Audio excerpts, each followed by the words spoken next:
Le ID Simulcast, c'est le classement de vos animés en simulcast préférés. Pour participer, il vous suffit de voter en vous rendant sur le site internet https://www.radio-anime.net, de cliquer sur l'onglet le ID Simulcast et de proposer vos 3 animés simulcast préférés. Mais attention, les 3 animés doivent être en cours de diffusion sur l'un des services de simulcast français comme ADN, Crunchyroll, Wakanim, Netflix ou encore Prime Video, et de cliquer sur le bouton envoyer pour valider vos propositions. Les résultats de vos votes donneront un top 10 qui sera dévoilé tous les 15 jours le dimanche dans l'émission Morning Attack. Alors, à vos votes. Ces dernières années, Radio Anime a évolué. Afin de mieux y correspondre, dès juillet, nous allons changer de nom. Suivez-nous dans la voie de la pop culture. Suivez Dojindo.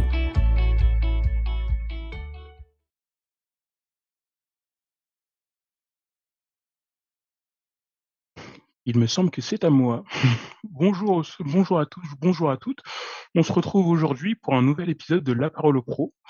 J'ai là avec moi aujourd'hui un invité de marque, Stéphane Ferrand de chez Vega. Est-ce que tu m'entends bien, Stéphane ? Parfaitement, merci beaucoup, bonjour. Alors, on va commencer directement dans les présentations. Vu qu'il y a certaines personnes qui ne te connaissent pas, Stéphane Ferrand, c'est écrit en dessous de ta vignette. Tu représentes Vega, mais Vega, qu'est-ce que c'est ? Qu'est-ce que ça a été ? Alors, pour présenter Vega, aujourd'hui, c'est Vega Dupuis, en définitive. Une maison d'édition que j'ai créée il y a 2 ans et demi, et qui a été rachetée par l'éditeur Dupuis, qui est bien connu pour être un éditeur qui, l'année prochaine, va avoir 100 ans quand même, qui a fait Spirou, les Lucky Luke, les Schtroumpfs, qui a développé énormément de choses en termes d'édition de bande dessinée et qui ne s'était jamais lancé, en définitive, dans le manga. Petite erreur désormais corrigée, puisque à l'aube de son anniversaire, Dupuis a décidé de se lancer dans différents nouveaux domaines pour eux. Le webtoon, entre autres, et puis le manga. Et donc, pour ce faire, ils ont trouvé effectivement grand intérêt à racheter les éditions Vega, que précédemment j'avais monté il y a 2 ans et demi avec une autre structure éditoriale qui était le groupe Steinkiss. Groupe Steinkiss qui est connu pour faire, par exemple, les Simpsons en BD. Donc voilà un petit peu comment est-ce que Vega est né, et puis Vega a aujourd'hui une quinzaine de titres qui représentent une 50aine de volumes au jour d'aujourd'hui, et qui se propose de présenter des mangas qui vont tout autant correspondre à une ligne principale seinen, si j'ose dire, avec toute possibilité également de faire des shoujo ou des shonen ou des kodomo, comme on l'a déjà prouvé précédemment, puisqu'on a déjà édité un petit peu de tout. On essaye de mettre de l'attention et du soin dans ce qu'on fait, dans notre travail éditorial, que ça soit au niveau des traductions, des adaptations. On a des titres qui sont parfois un peu exigeants. J'en profite pour saluer mes traducteurs et traductrices qui font un super boulot, parce qu'il y a souvent beaucoup de recherches à faire. Et puis, on essaye, pareil, de soigner la qualité en termes de fabrication, d'avoir des beaux volumes, des beaux mangas, avec du bon contenu, quelque chose qui soit à même de satisfaire le public d'aujourd'hui, qui est quand même aujourd'hui connaisseur, attentif, assez exigeant sur un certain nombre de choses. C'est un public que je fréquente depuis assez longtemps et auquel d'ailleurs je fais partie, puisque je suis moi-même acheteur et lecteur de manga évidemment, et qui fait que on a une politique éditoriale qui a été reconnue dès son lancement, qui continue, je crois, à être appréciée, et qui, avec les éditions Dupuis, va pouvoir s'élargir énormément dans tous ces domaines de compétences. D'accord. Alors, comme tu l'as dit, là, on a fait une petite présentation de tout ce qui était Vega. On va voir justement au fil du temps, chronologiquement, un peu ce qui a pu se passer. Moi, je voulais sous-titrer un peu l'émission Vega de Steinkiss à Dupuis. Du coup, on va reprendre chronologiquement tout ça. Mais au préalable, on va passer par ta présentation à toi, Stéphane, parce que avant, enfin, tu es directeur éditorial, tu es lecteur, comme tu l'as dit, mais tu as aussi officié dans d'autres groupes ou dans d'autres domaines au sein du manga. Est-ce que tu peux nous en parler un petit peu? Ben moi, si tu veux, je fais partie de la génération qui a découvert les mangas au moment où ils sont arrivés en France. Donc, mes plus vieux souvenirs remontent au dessin animé d'Astro en noir et blanc à la télé. Donc ça remonte. J'ai connu l'époque Goldorak, Albator, Candy, Récréa 2, Club Dorothée. Enfin, je suis passé un petit peu par tous les aspects audiovisuels que ça a pu représenter. J'ai vu arriver Tonkam avec Gourmandise, Glénat avec Gourmandise. À l'époque, on se jetait sur tout ce qui sortait parce qu'il y avait quasiment tellement peu de choses qui sortaient. Derrière ça, évidemment, dès que j'ai commencé à travailler, ça a été quelque chose qui m'a titillé et vers lequel je me suis orienté. Je commençais en tant que libraire, j'étais apprenti libraire BD. J'ai monté un comptoir d'importation de manga japonais puisqu'il n'y avait pas beaucoup de traduction française, donc on avait aussi les cassettes de manga vidéo qu'on faisait venir. Enfin voilà, commencer à comprendre très vite qu'il y avait toute une culture qui débarquait là et qui était fascinante pour une population française qui ne parlait peut-être pas japonais, qui ne lisait peut-être pas japonais, mais qui m'achetait quand même des mangas à la boutique pour les bouquiner parce qu'il y avait quelque chose dans le graphisme, il y avait quelque chose, voilà, que moi je ressentais, qu'on ressentait. Et c'est un peu comme ça que, en me demandant, voilà, est-ce que je continue dans la BD, est-ce que je continue dans la librairie de BD, je me suis dit, bah tiens, je vais m'orienter sur le manga. C'est une culture qui m'intéresse. Le Japon, ça me passionne. Et puis voilà, il y a un peu tout à faire, quoi. À partir de là, voilà, je fais pas toutes les étapes, voilà, de mon parcours professionnel, mais ça m'a amené toujours dans le manga, à travailler en tant que diffuseur, ce qui m'a appris aussi un petit peu les choses commerciales qui sont nécessaires pour bien comprendre et pouvoir faire vivre aussi une entreprise. Donc, comment la diffusion se passe, voilà, comment est-ce que ça fonctionne. Je suis passé également par la presse, puisque je travaillais pour Animeland, j'ai monté le Virus Manga, j'ai écrit un petit bouquin sur le manga également, une sorte de que sais-je, ça s'appelait Les Essentiels. J'ai participé au dictionnaire encyclopédique du manga chez Fleurus. Voilà, de fil en aiguille, j'en suis venu à être engagé par l'éditeur Milan à l'époque. Je sais plus à l'époque, ça devait être en 2005, 2003 ou 2005, je sais plus trop. Et j'avais créé Kanko notamment, qui était une maison d'édition de manga, et Dragon, qui était une maison d'édition qui faisait des œuvres taïwanaises, thaïlandaises, coréennes, enfin tout sauf toute l'Asie sauf le Japon. Et chez Kanko, j'avais déjà commencé à travailler des auteurs que par la suite j'ai continué à suivre et qu'on retrouve d'ailleurs au final chez Vega Dupuis, comme Osamu Yamamoto. J'avais fait l'Orchestre des Doigts à l'époque, hein, et j'avais fait par exemple le premier Survivant également, qui était donc l'œuvre de Takao Saito elle-même, et dont j'ai fait la reprise ensuite chez Vega Dupuis.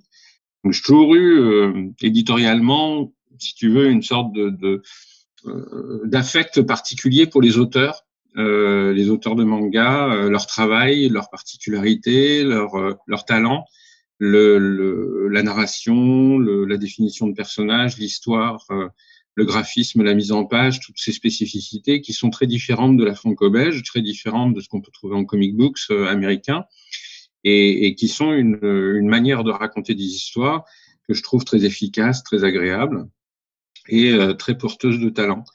Voilà, sorti de Milan, de Kanko et de Dragon, j'avais été embauché par les éditions Glénat, donc où j'ai dirigé Glénat Manga pendant une petite dizaine d'années, où j'ai fait, voilà, je pense, pas mal de bonnes choses un petit peu sur tous les domaines.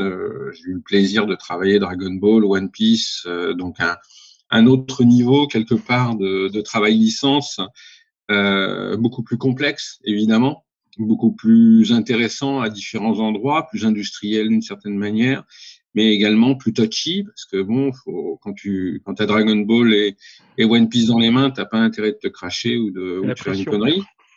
Ouais, beaucoup plus de pression, beaucoup plus de rendez-vous avec les Japonais, etc.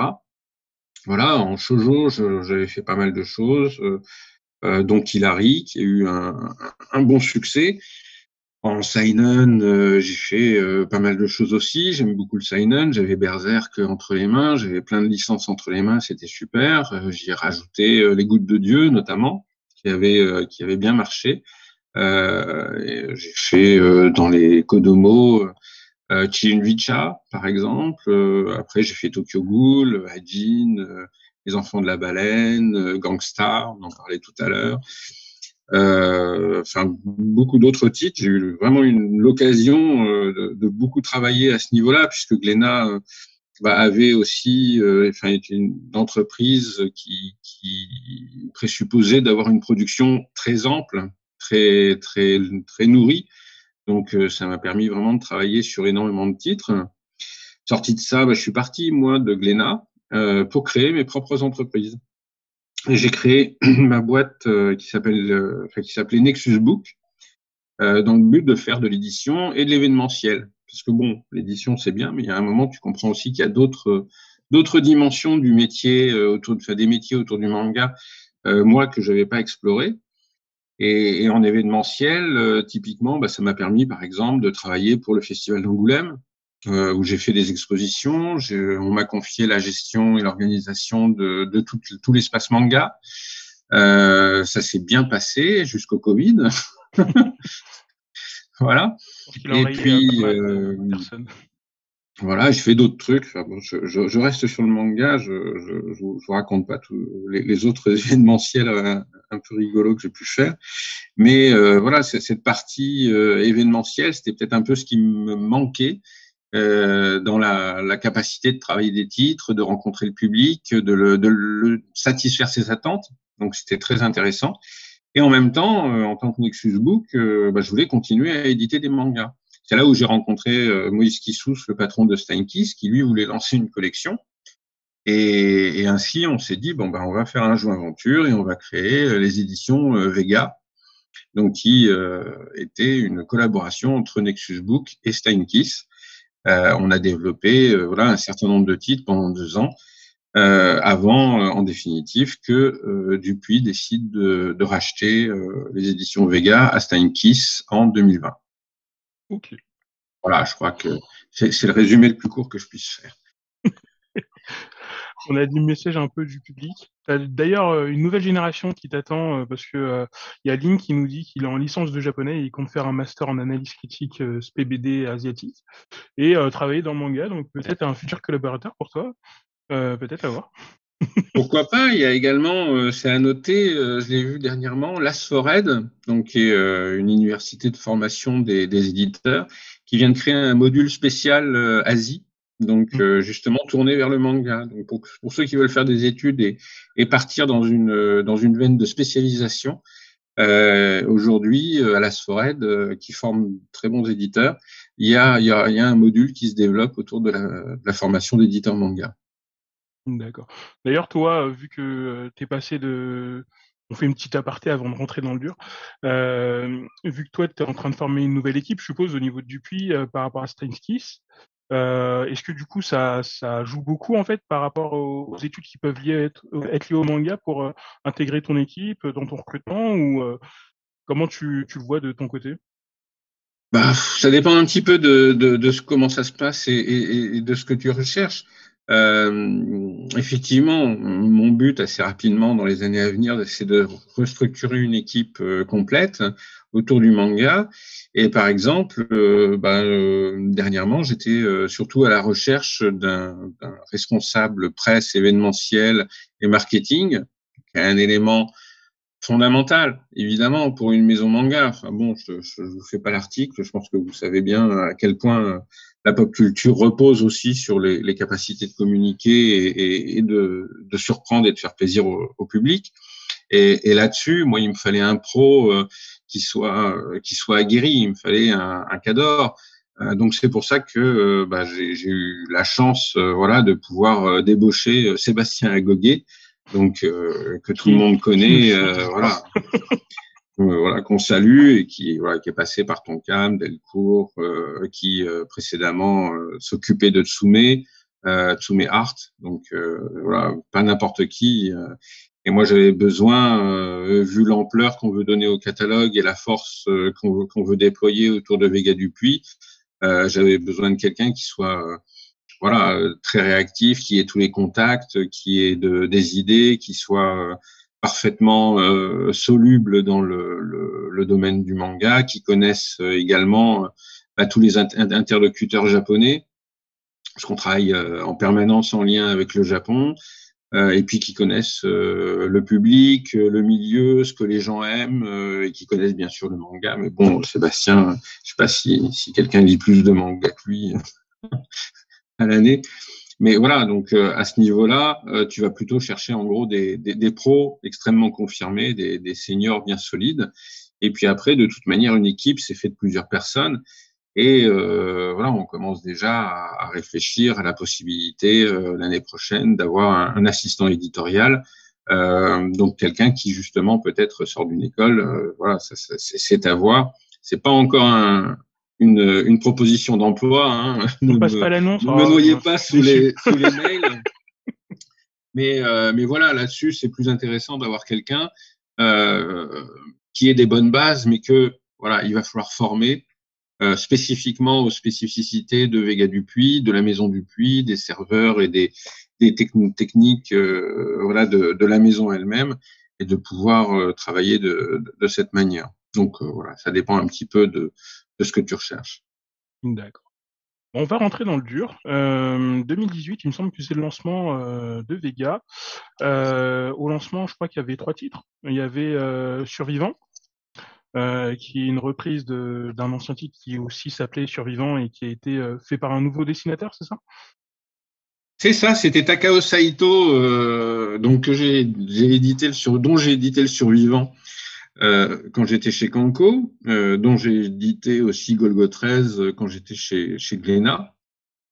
Et d'un coup, il s'est dit assez justement, vu l'air du temps, que cette histoire de survivaliste, d'une certaine manière, ça pourrait plaire un petit peu au public post-année 2000 et post-année 2010 d'ailleurs.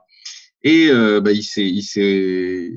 très intelligemment, il s'est dit aussi que son œuvre méritait un petit peu de dépoussiérage, si j'ose parler ainsi, tout autant dans le propos, dans la mise en scène, puisque là on a des personnages qui utilisent des téléphones portables, ce qui n'était pas le cas dans l'ancienne version qui date des années 70, je crois.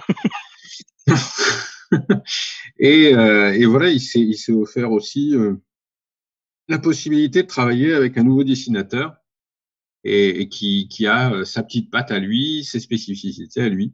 Donc, pardon, un travail de collaboration un petit peu inédit. J'avais jamais vu ça. Donc effectivement, Survivant, que j'ai vraiment aimé retrouver, puisque j'avais adoré l'œuvre originale déjà. Et puis là, c'était une relecture assez intéressante. D'accord. Au lancement, il y avait aussi Peleliu, qui est toujours en cours de publication.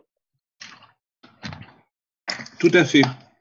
Alors, Peleliu, coup de cœur personnel, vraiment. Déjà parce que moi, ça m'intéresse toujours de trouver des titres qui, à la fois sont distrayants, vont raconter des histoires poignantes avec des personnages crédibles, enfin quelque chose qui voilà, t'emporte et te donne envie de lire à chaque fois le prochain volume. Et en même temps, je suis toujours content de trouver des histoires qui ont, si tu veux, une petite accroche avec le réel. Et Peleliu, c'est le récit d'une bataille qui a vraiment eu lieu pendant la guerre du Pacifique entre les Américains et les Japonais. Et c'est l'archétype de la bataille de guerre. C'est vraiment la bataille qui sert à rien, où tout le monde va s'entretuer pour la possession d'un aéroport que finalement personne ne va utiliser. Voilà. Et puis, ce qui m'a touché dans ce titre, c'est les personnages, la narration, le fait de suivre le troufion de base, le soldat de base en temps de guerre. Il n'y a pas celui qui veut faire carrière dans l'armée, non, celui qui s'est fait recruter en bas de chez lui, qui a qu'une seule envie, c'est survivre et puis rentrer chez lui vivant, et qui en définitive se trouve dans un endroit où tout le monde va crever, quoi. Et c'est très humain comme titre, c'est assez fort.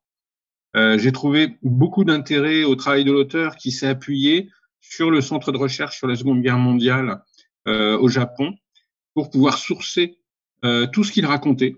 Donc tout ce qu'il a raconté, voilà, c'est vraiment passé. Bien sûr, les personnages n'ont pas vraiment existé, mais il fait vivre à ces personnages des choses qui ont vraiment eu lieu dans ce combat et dans cette guerre. Et pour ceux qui connaissent un petit peu la bande dessinée, j'ai l'habitude de dire c'est le même type de travail que Putain de guerre de Jacques Tardy, qui parlait de la guerre 14-18. Et de la même manière, c'est vraiment la guerre vue par le regard du soldat au quotidien, et rien ne t'est épargné en définitive de toutes les horreurs que la guerre peut offrir, si j'ose dire, aux malheureux qui y sont coincés, y compris tous les délires des supérieurs hiérarchiques, des généraux prennent des décisions complètement absurdes, ou la nécessité de devoir se battre et mourir pour l'honneur du Japon. Voilà, ce qui est aussi quelque chose d'une certaine dimension assez complexe.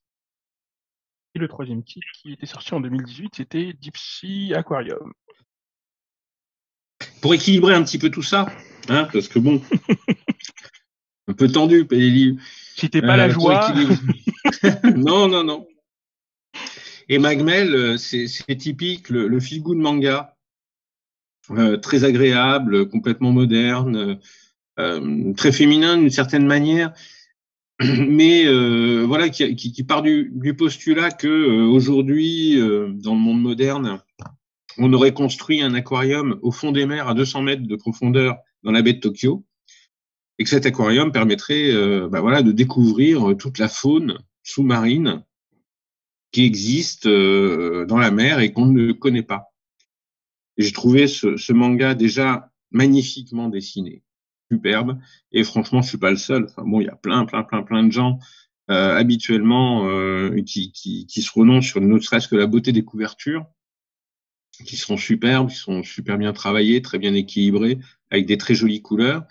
Et en même temps, on a voilà on suit les aventures de l'ensemble du personnel de cet aquarium géant qui s'appelle le Magmel, et tout ça dans une ambiance extrêmement agréable, apaisée. Enfin bon, il se passe des choses, il y a des petites aventures, mais c'est en plus une découverte très instructive des fonds marins, puisque encore une fois, on a ici un manga très renseigné sur les animaux qui sont présentés.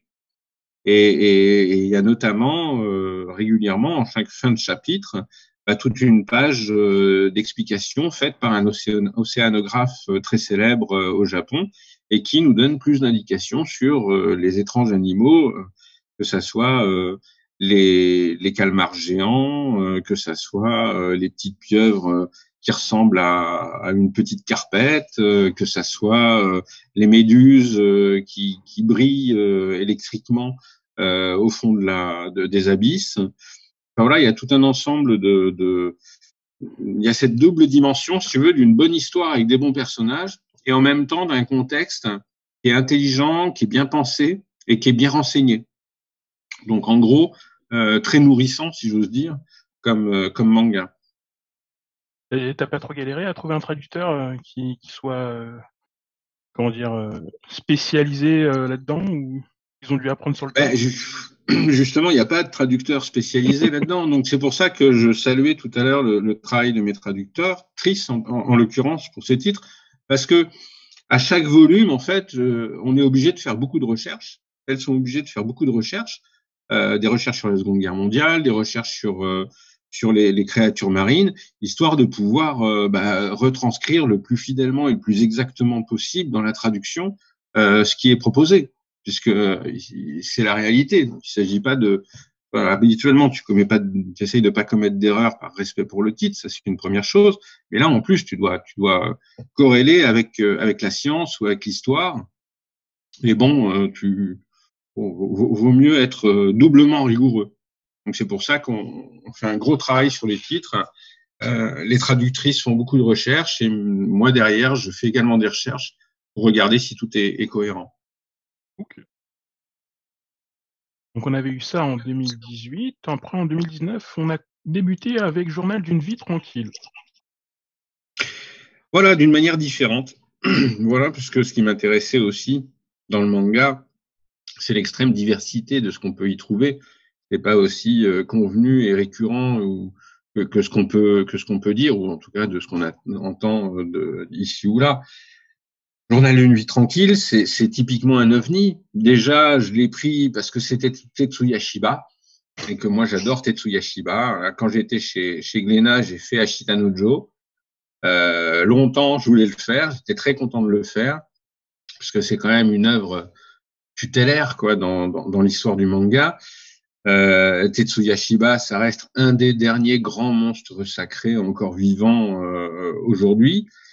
Et voilà qui sort un truc, le journal d'une vie tranquille, mais inconcevable. Car en premier lieu, il va raconter sa vie. Il va raconter son parcours d'homme, d'abord d'enfant, puis d'adolescent, puis d'homme. Son parcours aussi de dessinateur, d'artiste. Ce qui va nous amener en fait à replonger dans toute l'histoire du XXe siècle.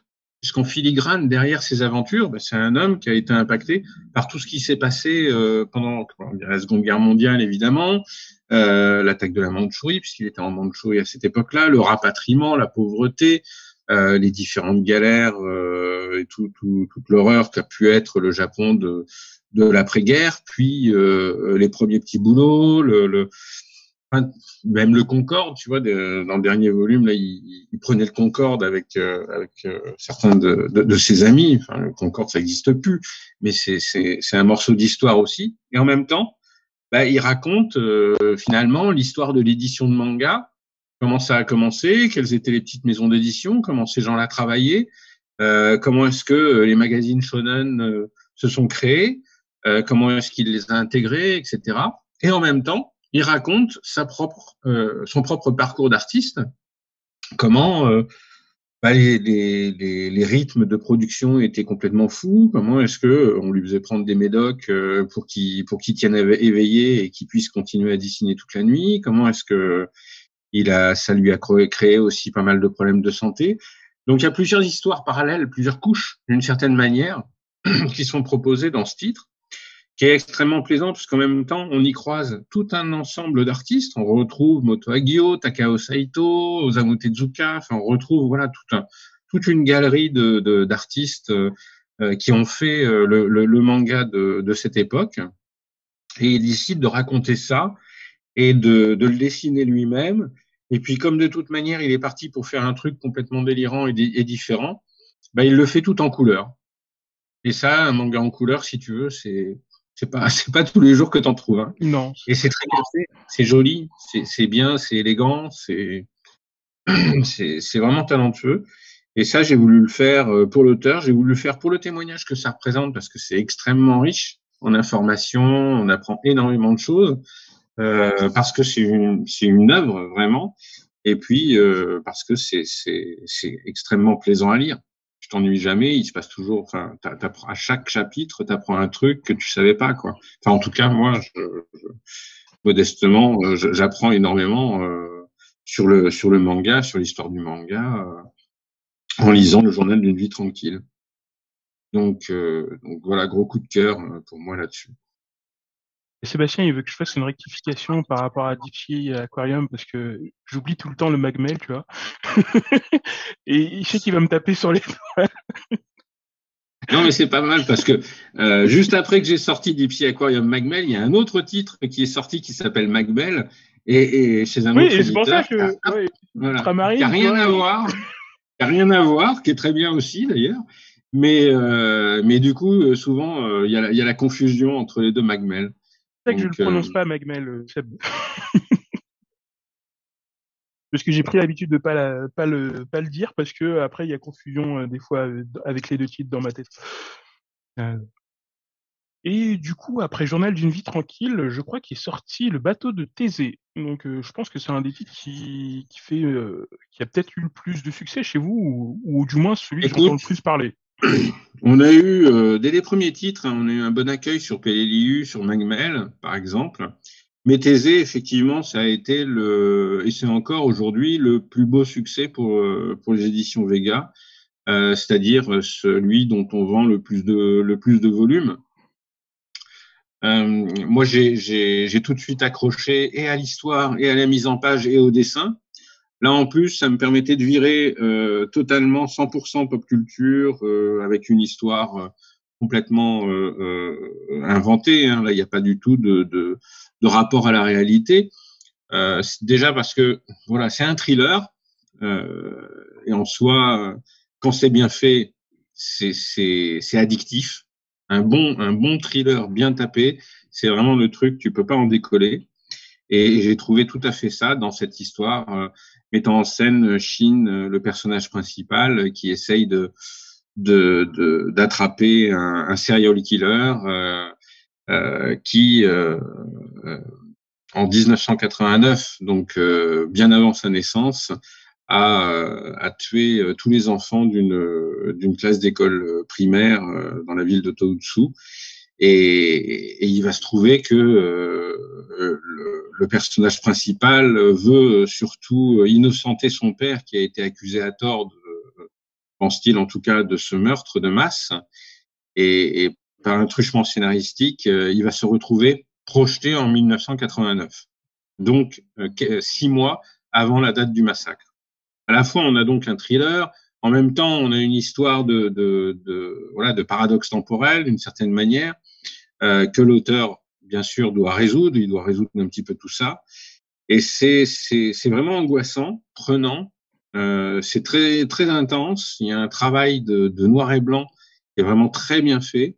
Il y a une mise en scène du tueur dont on ne voit évidemment jamais le visage, mais qu'on entend, si j'ose dire, puisqu'il y a des petites prises de parole comme ça dans les volumes, et qui contribuent à asseoir l'ambiance. Et voilà, c'est un titre qui était d'autant plus séduisant que l'auteur avait décidé de faire 10 volumes. Donc, grosso modo, ce que dit l'auteur, c'est qu'il maîtrise parfaitement son propos, il sait très bien où il veut aller. On n'est pas en face d'un manga qui va tirer à la ligne et qui va complexifier faussement les choses, histoire de pouvoir mettre 5-6 volumes derrière. Bateau de Thésée, c'est différent Conan, puisque c'est un système récurrent. Donc, à la rigueur, ça justifie. Tu vois, là, tu n'as pas de système récurrent. Les 10 volumes, c'est une seule et même histoire, une seule et même chasse à l'homme, un seul tueur. Et voilà, tout doit être construit pour que dans chaque tome, on comprenne quelque chose, qu'il se développe quelque chose, et en même temps, à la fin, que tu trouves voilà, l'identité du tueur. Et la fin est phénoménale et parfaitement logique par rapport au principe de paradoxe temporel.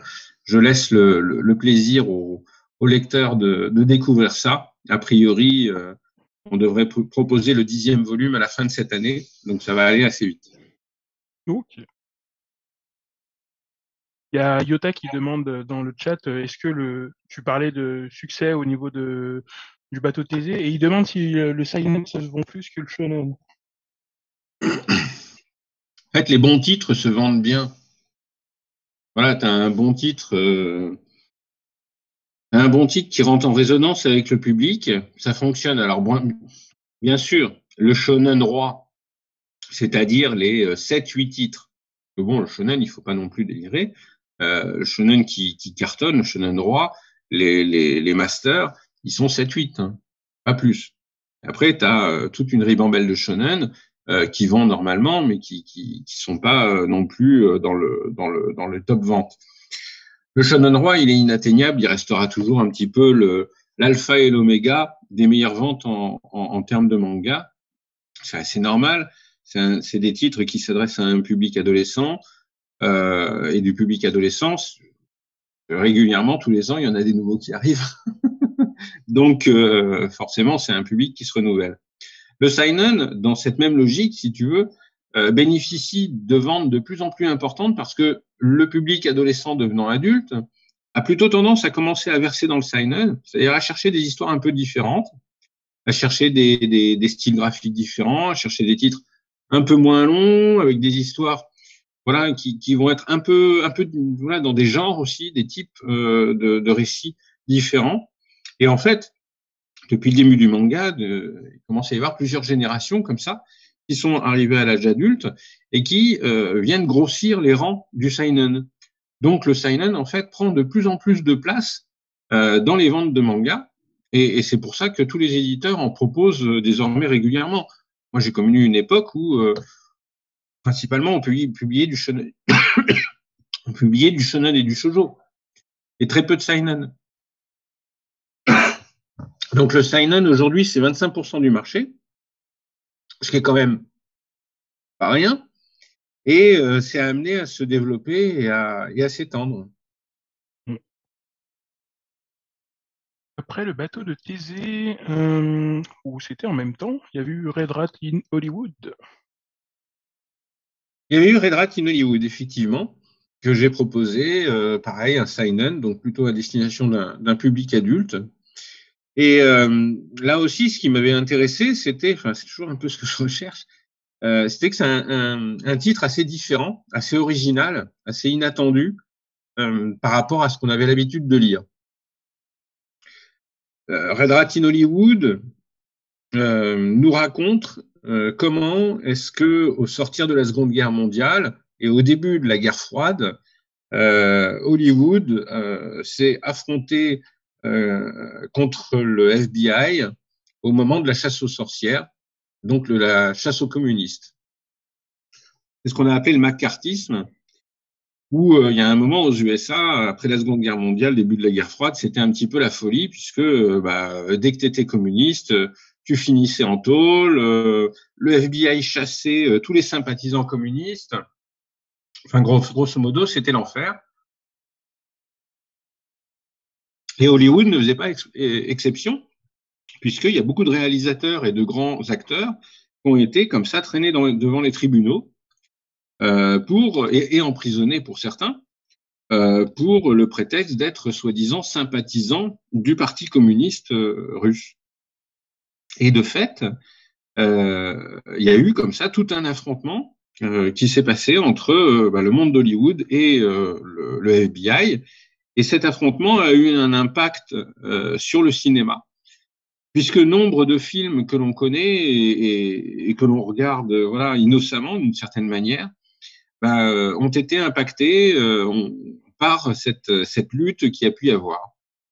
Vacances romaines, Spartacus, sur les quais, enfin voilà, il y a eu énormément de titres, énormément de films qui ont reçu par ailleurs des Oscars derrière et qui en définitive portent un message valorisant la liberté de penser, et ce manga raconte toute cette période, tout ce récit, là aussi avec un auteur, donc Osamu Yamamoto, celui dont j'avais fait l'Orchestre des Doigts chez Kanko, et là aussi très renseigné.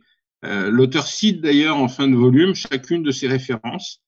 Donc c'est un manga à la fois passionnant, qui se lit un peu comme un polar, avec des courses-poursuites, des manipulations, les trucs du FBI pour couler des auteurs ou des réalisateurs en prenant des fausses photos ou en balançant des bombes dans leur maison. Enfin bon, tout un ensemble de choses dont on n'imagine même pas que ça ait pu se passer, mais ça s'est vraiment passé.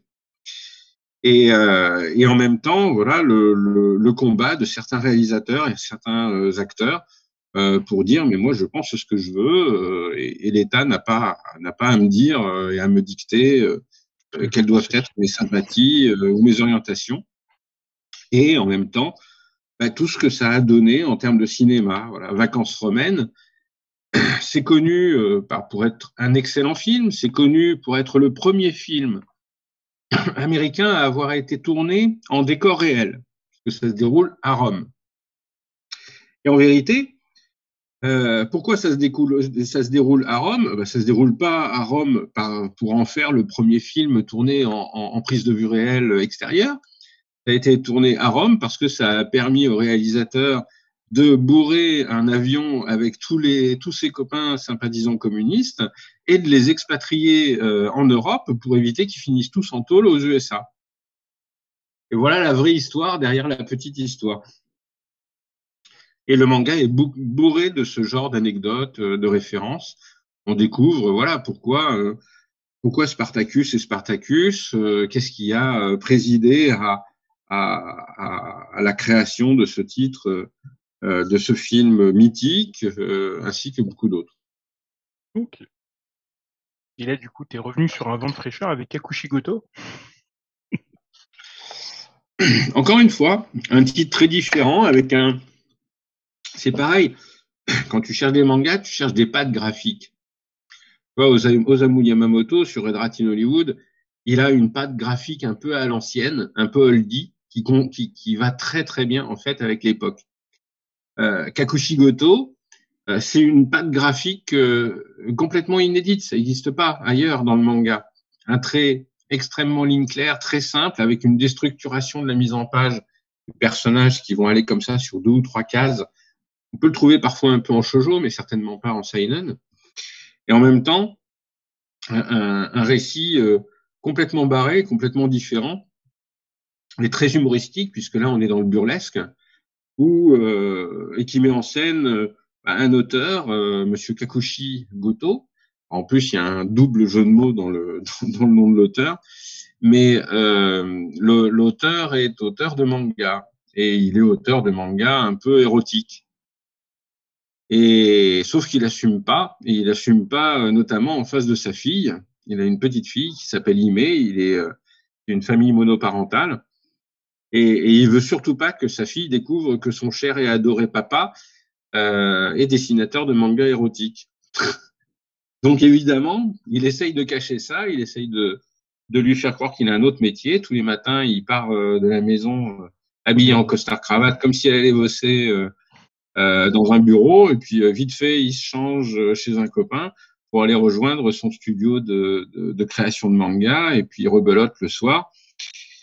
Le manga est ainsi bourré, évidemment, on l'imagine, de quiproquos, de situations rocambolesques où son secret manque d'être éventé à chaque jour. Et puisque bon, il a du succès, du coup tout le monde le connaît. Même la maîtresse d'école sait que il est auteur de manga. Et à chaque fois, il faut qu'il trouve les manières et les truchements pour éviter que sa fille découvre son terrible secret. Donc voilà, c'est de l'humour pour adultes.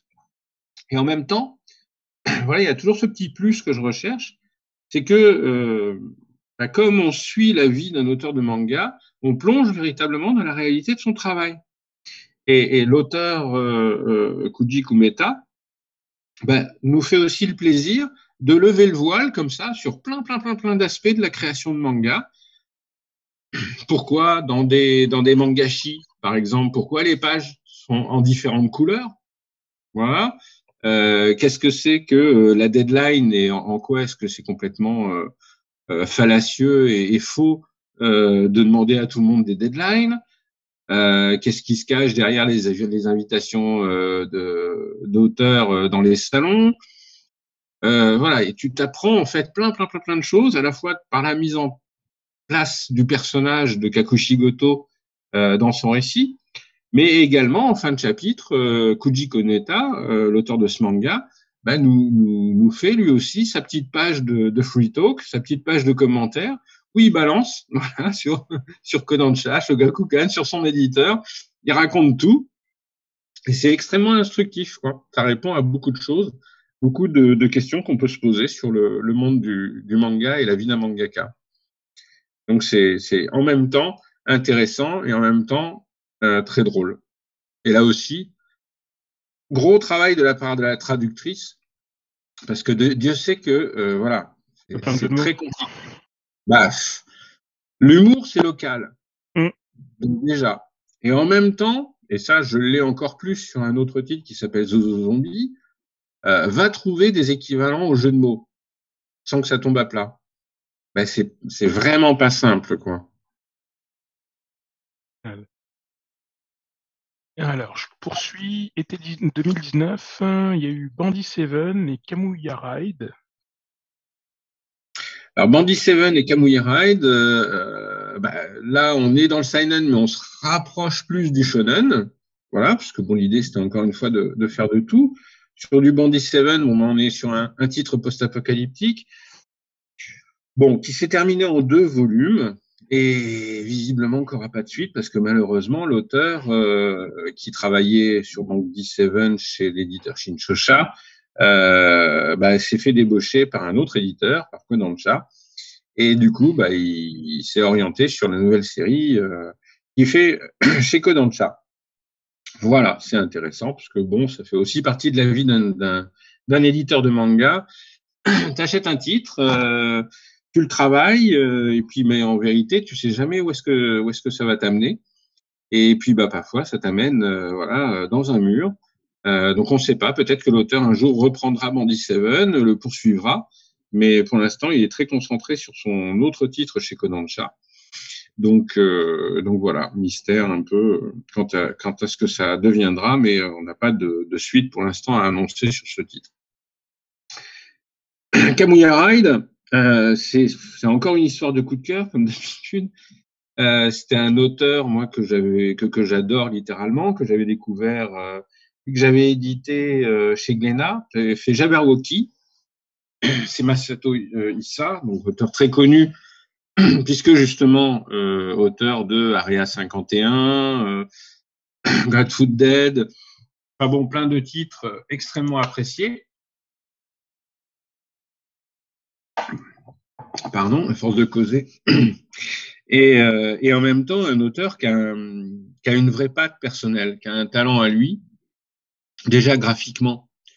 Il travaille beaucoup en opposition d'aplat noir et d'aplat blanc, un peu ce que faisait Frank Miller ou Frazetta, ou Mignola, ou Mike Mignola en comics.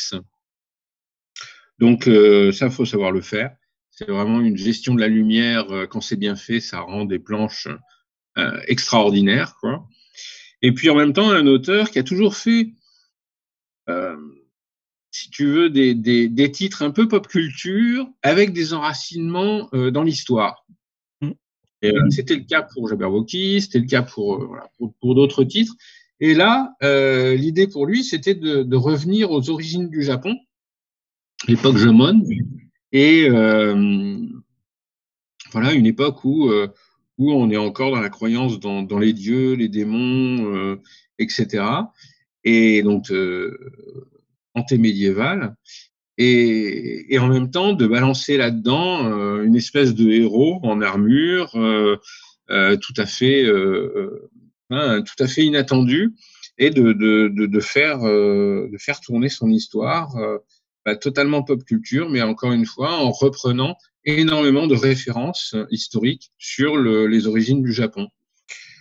C'est très bien fait, c'est bien équilibré, c'est inattendu, ça fonctionne. Moi, j'étais très très content, et puis en même temps, c'est Issa, et moi j'étais très très heureux de revenir sur cet auteur. Okay. Après, au Japon, c'est un volume tous les 6 mois, donc ça va pas non plus à la vitesse de la lumière. Il fait beaucoup de choses en même temps, donc bon, ça sort pas extrêmement vite, en France, mais ça a été l'avantage, le seul avantage du Covid, c'est que pendant qu'on n'a pas publié, au Japon, ça continue à sortir, ce qui fait que maintenant, on revient auprès du public avec un certain nombre de volumes en avance. Je console comme on peut. D'accord. Rentrée 2019, il y avait 2 titres. Il y avait Shisako Garden, qui est votre premier one-shot, si je dis pas de bêtises, et Natsuko no Saki.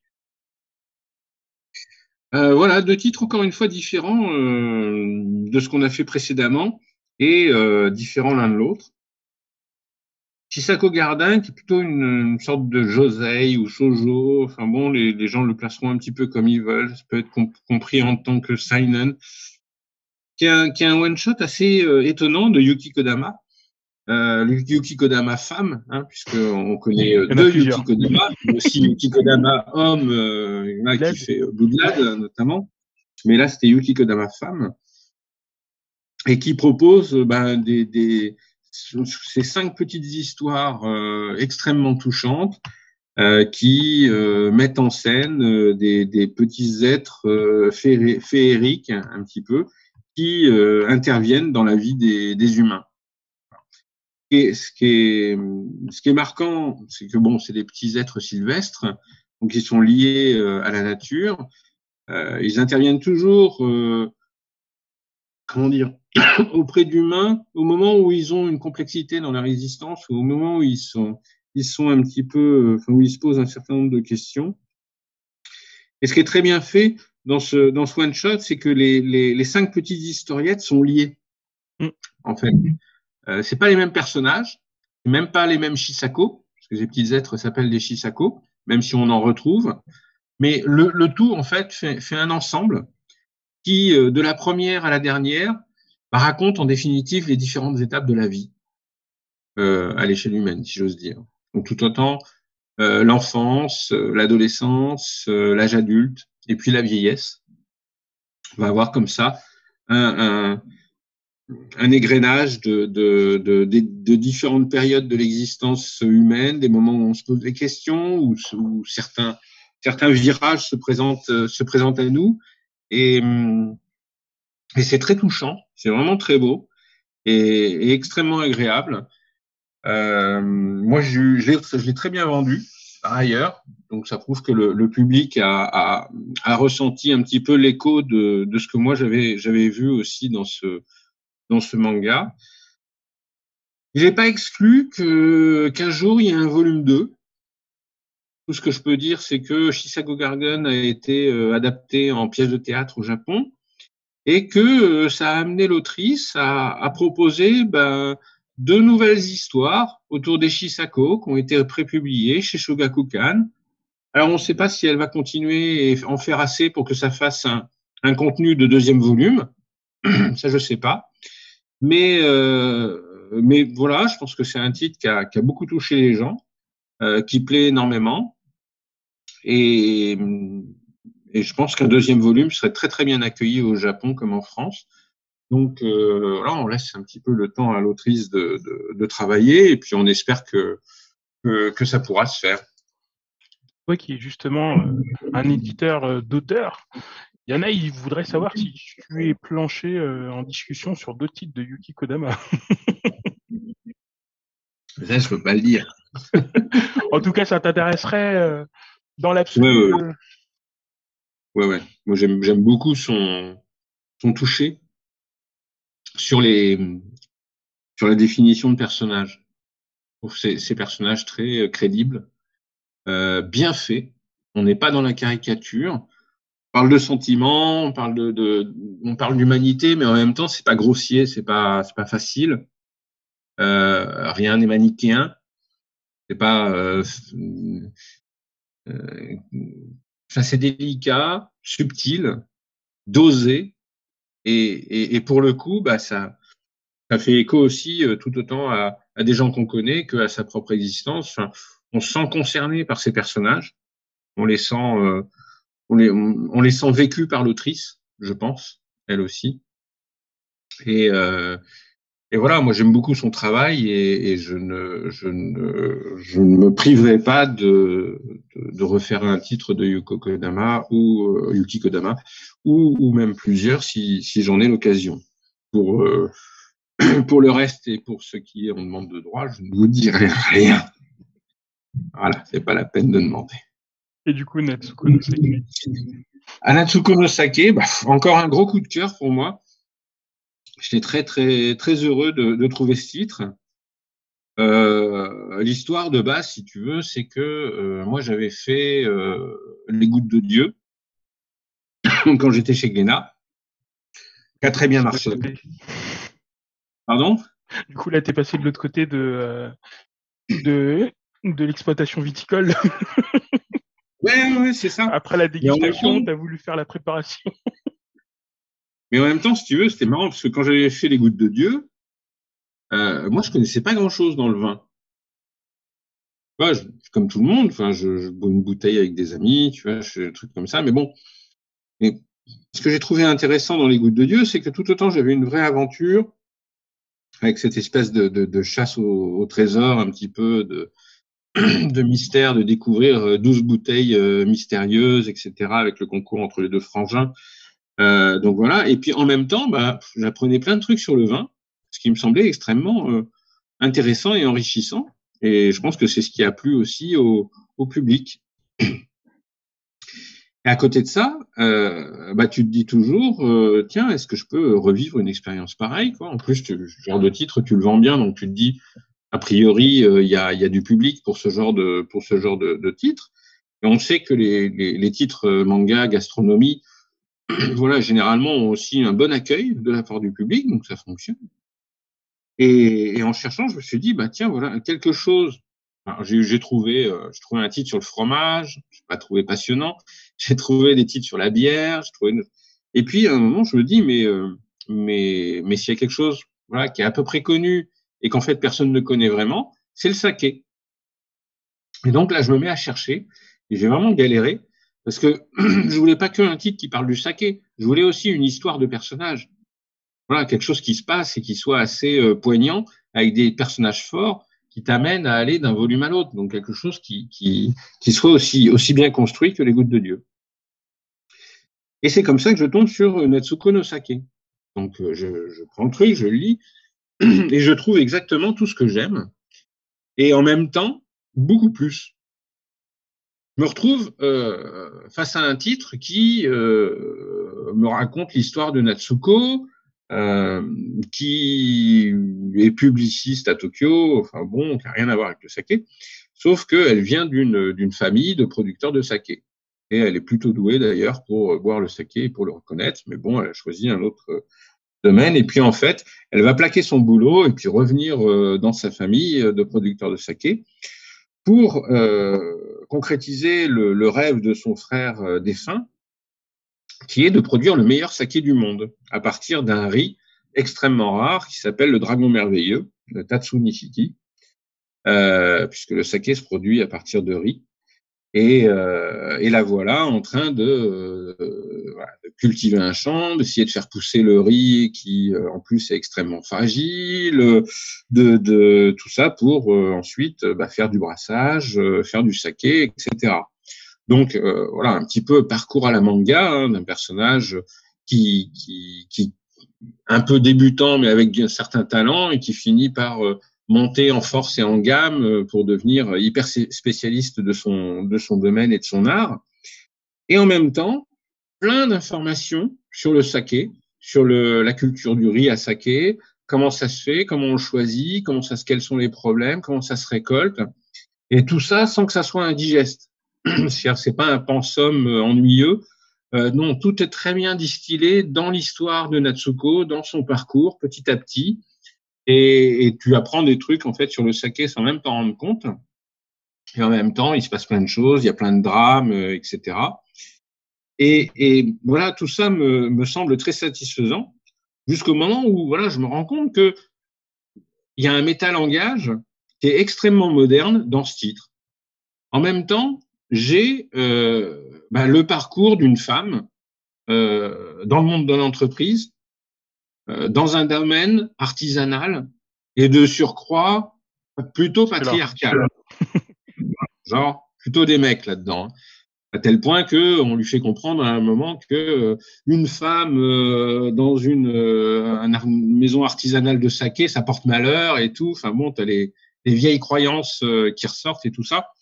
Donc voilà, quelque chose d'assez moderne et d'assez marquant là-dessus. Un peu plus loin, finalement, tu te rends compte assez rapidement que elle veut passer en agriculture biologique, elle veut faire des circuits courts, etc. Donc tu te retrouves avec plein d'éléments modernes sur l'écologie et l'agriculture biologique qui sont des sujets actuels, quoi, hein, dont on parle pour nous, pour notre propre agriculture en France, etc. La place de la femme, l'agriculture, les circuits courts, la biologie, l'écologie, tout est dedans, et c'est un titre des années 80. Et tu te dis, ouais, d'accord, tu te dis, c'est assez marquant. À 30-40 ans de différence, tout ce qu'on vit aujourd'hui, tout ce qu'on essaye de construire aujourd'hui, l'auteur, Akira Ose, l'avait déjà posé, l'avait déjà signifié effectivement dans Natsuko no Sake. Pareil, comme on l'a connu pour le vin, l'auteur publie son manga dans les années 80 à un moment où l'industrie du saké au Japon, si tu veux, est complètement industrialisée, justement. Voilà, il y a de moins en moins de maisons artisanales, de plus en plus de grosses brasseries avec des cuves en fer énormes qui brassent 2-3 trucs, qui rajoutent de l'alcool, qui rajoutent des colorants, des trucs et qui font une sorte de bricolage, chose qu'on a connue également dans le monde du vin. Et c'est marrant parce qu'en rencontrant après des gens qui travaillent dans le saké, en discutant avec eux, tous me disent que Natsuko no Sake, au Japon, à l'époque, dans les années 80, ça a été d'une importance phénoménale pour l'industrie artisanale du saké. C'est ce qui a relancé l'intérêt de toute une jeunesse pour recréer des maisons artisanales de saké et recréer comme ça toute une production. Et finalement, en France, sur le vin, on connaît les mêmes choses, puisqu'on est passé par une grosse période industrialisée où le vin, finalement, avait un goût complètement lisse. Et finalement, on a de plus en plus de petits producteurs qui, à partir de petits cépages, font leurs bouteilles, font leur petite cuvée, et c'est de plus en plus apprécié dans le public. C'est cette espèce de double ou de triple écho, comme ça, entre les années 80 et les années 2020, qui m'a semblé complètement fascinant dans ce manga, qui par ailleurs se lit très facilement et de manière très fluide, parce qu'il est avant tout porté par les personnages et par l'histoire de cette jeune fille qui, au fil des difficultés qu'elle va devoir affronter et surmonter, va finir par brasser son saké à partir du dragon merveilleux. Donc touchant, instructif, bien fait, bien dessiné aussi, bien gratté, très belle page, très belle planche, tout pour me plaire. Donc c'est pour ça que je me suis lancé là-dedans. Et je crois que j'ai bien fait, puisque tous ceux qui l'ont lu, en fait, beaucoup de gens disent « Ah, je pensais pas que ça m'accrocherait à ce point. » Et puis, en définitive, j'arrive pas à le lâcher, etc. Au final, il a remporté le prix du meilleur seinen sur le concours Manga News qui avait été fait en été 2020. Donc ça, pareil, on était très, très, très contents, parce que c'est le public qui vote. Donc moi j'étais très très satisfait de voir que le public était parfaitement rentré en écho avec ce titre. Et puis là aussi c'est une série qu'on aura terminée à la fin de l'année. C'est une série courte, 6 volumes, et puis on la propose en double volume. Donc il y a un bon rapport poids-prix. Y aller. D'ailleurs, le tome 3 sort la semaine prochaine, pour ceux que ça intéresse. Et le tome 4 en juillet, le tome 5 en septembre et le tome 6 en décembre. Voilà, vous savez tout. Et les 2 derniers titres que vous avez sortis, c'était Zozo Zombie en octobre 2019 et Birdman en janvier 2020. Voilà.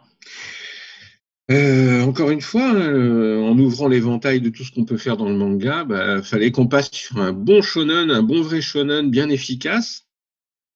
Donc je cherchais un shonen qui moi me séduirait par sa qualité, par son intelligence, et je l'ai trouvé dans Birdman, qui est assez fabuleux, où on va suivre le parcours de plusieurs personnages qui vont avoir un accident et qui vont être sauvés de la mort par un étrange et mystérieux être ailé, le Birdman, qui va leur faire boire son sang, et eux-mêmes vont être transformés en Birdman.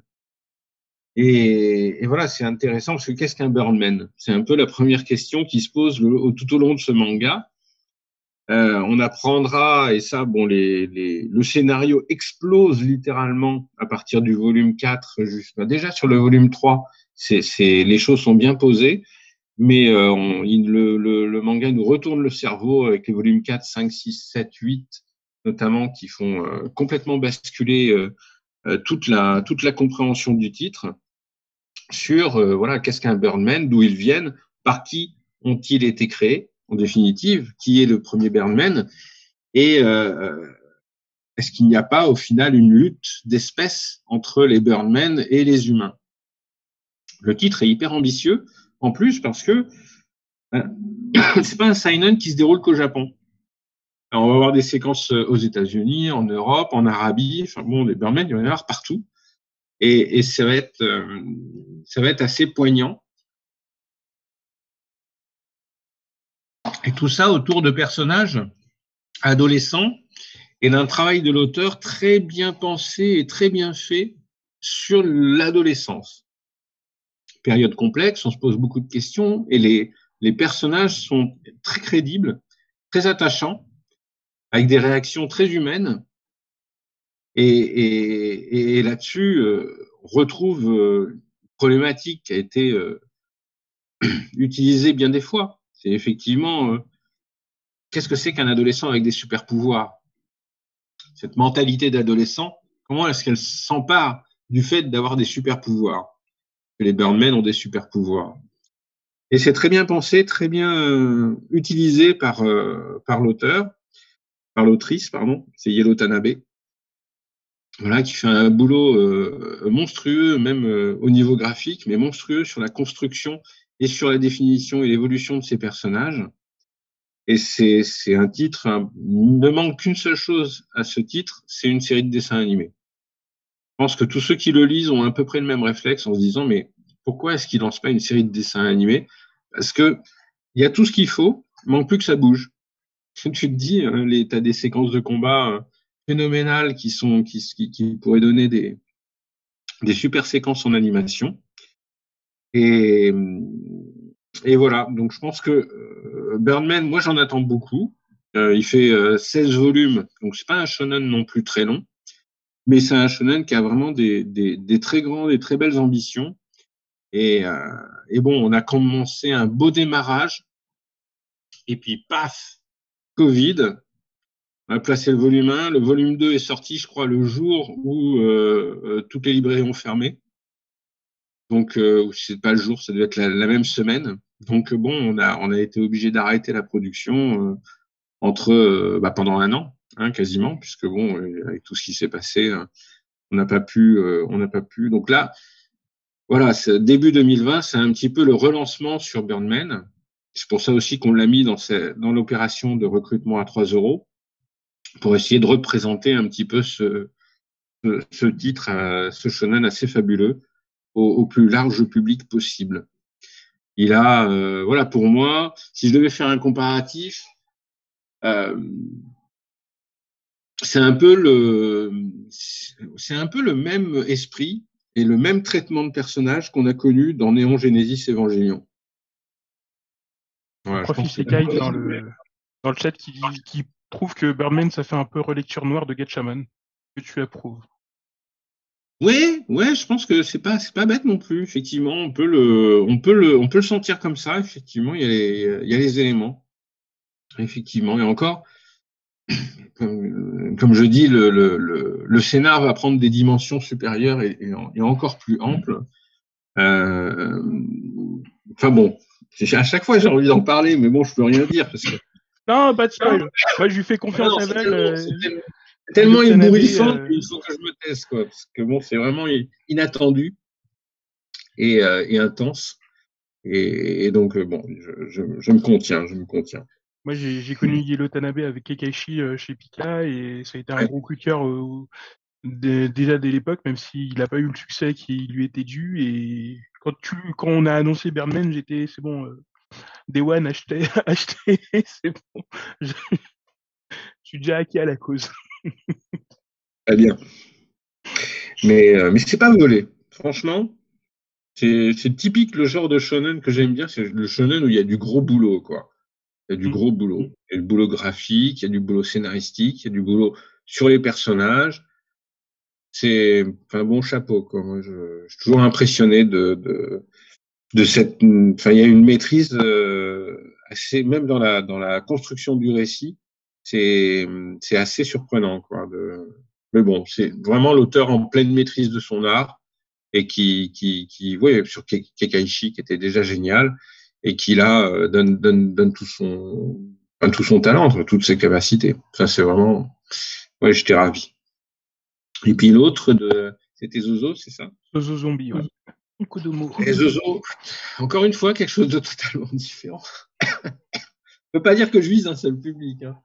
Mais Zozo, c'est Kodomo, et voilà. Alors, est-ce que c'est parce que j'ai un gamin? Je sais pas. Mais j'étais très très content de faire ce titre. Je suis toujours content de lui filer des volumes, et quand je le vois se bidonner en les lisant, ça me réjouit et ça me conforte dans mon choix. C'est typique du manga pour qui conviendra parfaitement aux enfants de 8-9 ans, qu'on peut lire aussi en étant adulte. C'est rafraîchissant. Mais c'est des petites historiettes en fait qui suivent, reprenant les mêmes personnages, où on va suivre le parcours d'un jeune garçon de 8 ans qui s'appelle Isamu et qui va un jour tomber sur un enfant zombie. Voilà, sauf que passer le premier instant de panique, il se rend compte que l'enfant zombie, donc qui s'appelle Zozo, veut pas du tout bouffer son cerveau ou lui dévorer les entrailles. L'enfant zombie, Zozo, lui, ce qu'il veut, c'est avoir une vie d'enfant comme les autres. Il veut aller à l'école, il veut jouer au foot avec les copains, il veut tout un ensemble de trucs. Sauf que quand on est un zombie, ça se passe pas facilement. C'est-à-dire que quand tu es au foot et que tu joues au foot et que tu shootes, t'as vite fait d'avoir ta jambe qui se détache et qui s'envole, on ne sait plus où. Si tu bois de l'eau, tu fuis de partout. Il y a tout un jeu gaguesque de cette manière, puisque c'est un gag manga qui tourne en permanence autour du personnage de Zozo. Et je pense que c'est ça vraiment qui réjouit les enfants et qui réjouit les adultes qui aiment ça. C'est que comme tu es sur un gag manga avec un schéma gaguesque, non seulement tu as du transformisme à toutes les pages, voire à toutes les cases, parce qu'avec un personnage de zombie qui peut se détacher, il peut enlever sa tête, il peut sortir ses intestins, faire un lasso avec pour attraper un oiseau, ou bon, tu peux faire tout ce que tu veux. Et en même temps, avec le schéma gaguesque, tu sais jamais ce qui va se passer à la page suivante. C'est l'archétype même du manga où tu sais pas, tout est permis. Donc l'auteur se permet tout, et du coup, en tant que lecteur, tu es totalement soumis à la lecture, parce que tu peux pas du tout te projeter en te disant tiens, il va se passer ça. Voilà. Donc tu es toujours surpris. C'est toujours bien fait parce que c'est vraiment surprenant. À chaque fois, l'auteur arrive à trouver des trucs auxquels tu n'avais pas pensé. Et puis voilà, graphiquement, c'est hyper riche parce que l'auteur s'en donne à cœur joie. Il peut faire tout ce qu'il veut avec son personnage. C'est quasiment du slime, si tu veux. Donc à partir de là, t'en fais tout et n'importe quoi. Il peut faire une flûte avec son tibia, il peut faire j'en passe et des meilleurs. Et l'auteur a développé tout un univers de personnages truculents et rocambolesques. Ces personnages se confrontent à Zozo. Tu vas avoir un dinosaure, un bonhomme de neige dinosaure qui va essayer de bouffer Zozo. Tu vas avoir un poisson extraterrestre qui se planque dans une mare. Ou alors Zozo va rentrer en conflit armé contre une fontaine à eau qui veut pas donner son eau. Enfin, c'est des trucs absolument délirants. Ça part dans tous les sens. Et c'est extrêmement réjouissant. Et voilà, je voulais tenter un titre justement pour tu sais, le genre de manga où tu dis, voilà, vous voulez savoir ce que vous donnez à lire à un gamin? Ça va. Vous pouvez y aller. Pas de sexe, pas de violence. Et c'est un peu crade avec un petit côté pipi caca qui rappelle les jeunes années. Ça fonctionne toujours très bien. Il y a d'ailleurs quelqu'un dans le public qui nous demande est-ce que ça a trouvé son public ou pas? Moyennement. Déjà parce que les Kodomo, c'est pas forcément, si tu veux, quelque chose qui c'est pas quelque chose qui fait des très gros résultats. En même temps, il faut qu'il puisse être connu. C'est à partir du moment où le dessin animé est passé gratuitement sur YouTube, on a eu de plus en plus de ventes.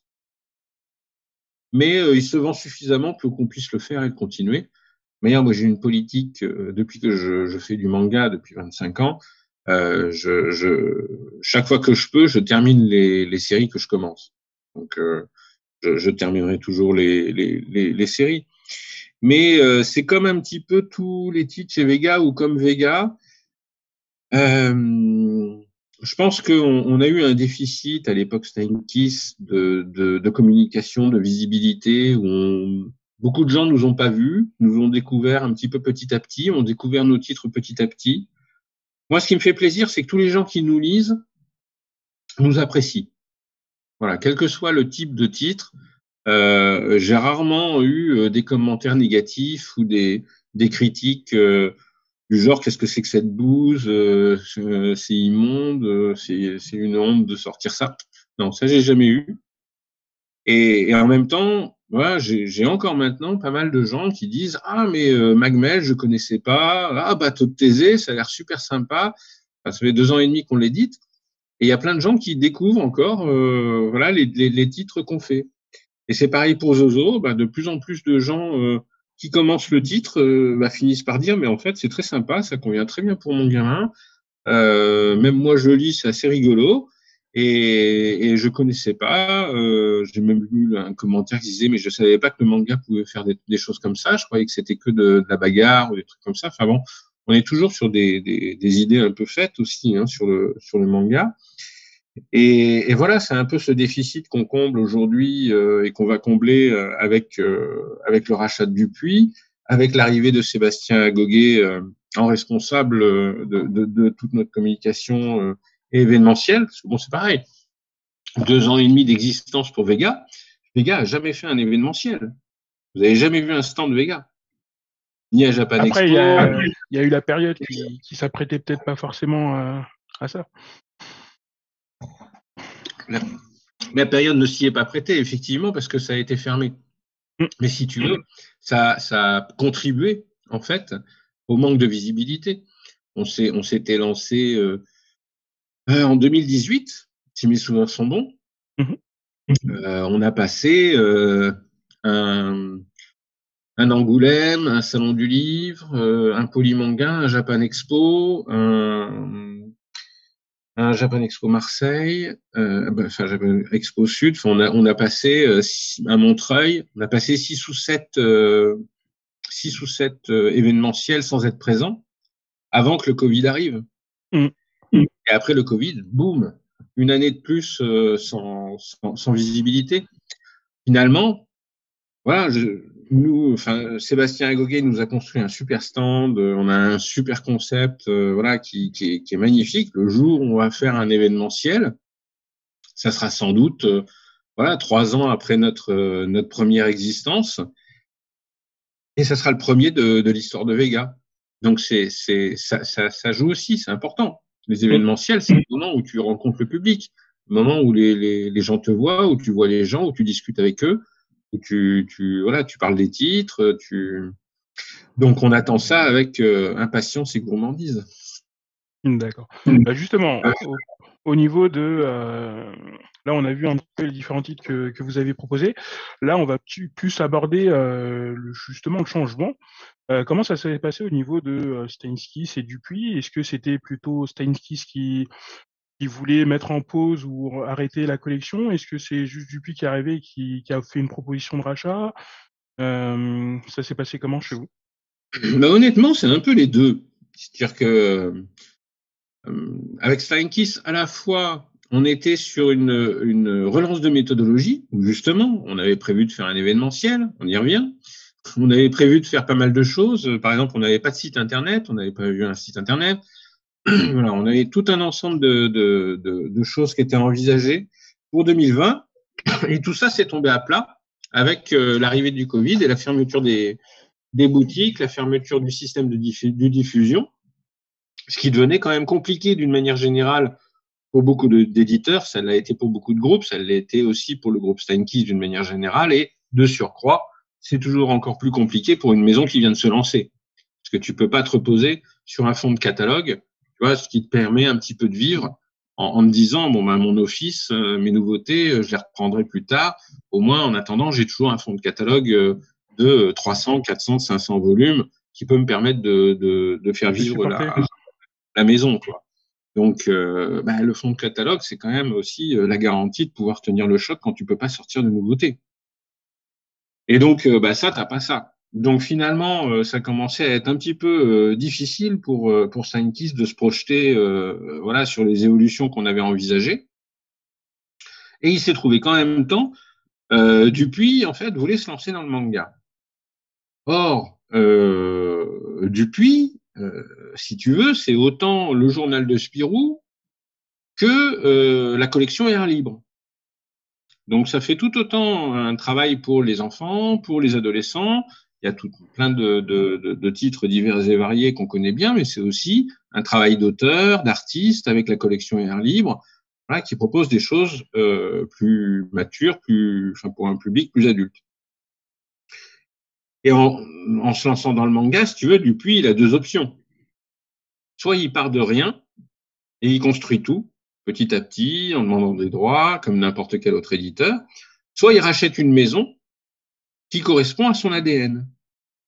Et en regardant effectivement Vega, Dupuis a trouvé que Vega correspondait parfaitement à ce que Dupuis fait en termes de bande dessinée. Donc, si tu veux, c'est deux Legos qui sont parfaitement emboîtés au moment où il y en a un qui veut acheter et l'autre a rien contre le fait de vendre. Si j'ose dire. Donc voilà, c'est une sorte de concours de circonstances qui s'est passé et qui a fait que c'est pour ça aussi que tout ça a pu se faire très vite. Si ça s'était pas fait, Steinkiss aurait continué le manga, effectivement. Moi, je peux le dire, mais pas avec la même force d'investissement, de fait. Alors que Dupuis derrière, lui avait des vraies volontés de développement et d'investissement sur le manga. Alors que Dupuis appartient en plus au groupe Média Participation. C'est voilà, une structure très solide, très puissante. Au-delà du fait que Dupuis est une maison qui va avoir 100 ans l'année prochaine, donc c'est pas une petite maison non plus, et qui a un très fort savoir-faire. Donc c'est pour ça que ça s'est fait assez facilement. Les directeurs Dupuis et Steinkiss se sont rencontrés, ils ont discuté, ils ont dealé, ils ont réfléchi à la manière de faire. Et puis une fois qu'ils étaient d'accord, après ça a été à moi de jouer. Il a fallu que j'aille voir, que je contacte tous les éditeurs japonais, que je leur explique, que je vois s'ils étaient d'accord, qu'on refasse tous les contrats, tous les master agreements. Donc c'est pour ça que ça a pris quand même un petit peu de temps, puisqu'après il fallait refaire tous les livres, puisque tout était sous page de copyright Steinkiss. Il a fallu tout refaire en page de copyright Vega Dupuis. Et au final, en moins d'un an, on a réussi à faire migrer tout le catalogue Vega chez Dupuis. On a renommé Vega Dupuis pour pas faire un grand changement, mais quand même marquer la différence de propriété. Et voilà comment ça s'est fait. D'accord. Et du coup, comment ils l'ont pris un peu les éditeurs japonais, c'est des choses qui sont peut-être un peu compliquées d'habitude. Moi, je vois que certains titres qui ont changé justement d'éditeur au Japon, souvent pour que l'éditeur français reprenne les droits, c'est ultra compliqué. Et toi, de ton côté, comment ça s'est passé? Ouais, parfois ça peut être compliqué. De mon côté, ça s'est bien passé. Je pense pour plusieurs raisons. Je dirais en premier lieu, c'est une reprise totale, une reprise de catalogue. Il n'y a pas de titres qui ont été laissés derrière. Il n'y a pas tu vois, les titres n'ont pas été explosés vers un autre éditeur ou un autre éditeur. Non, c'est un éditeur qui a repris tout ce que Vega avait été fait. Tout ce que Vega avait fait. Pardon. En même temps, il y avait l'assurance de la part de Dupuis et de ma part auprès des éditeurs japonais que on allait tout reprendre, tout garder à disponibilité et terminer toutes les séries. Donc voilà, c'était sérieux et professionnel comme démarche, ce qui convenait aux éditeurs japonais qui ont généralement pas envie d'aller appeler un auteur pour lui dire non, ta série elle va pas se terminer en France parce que ceci cela.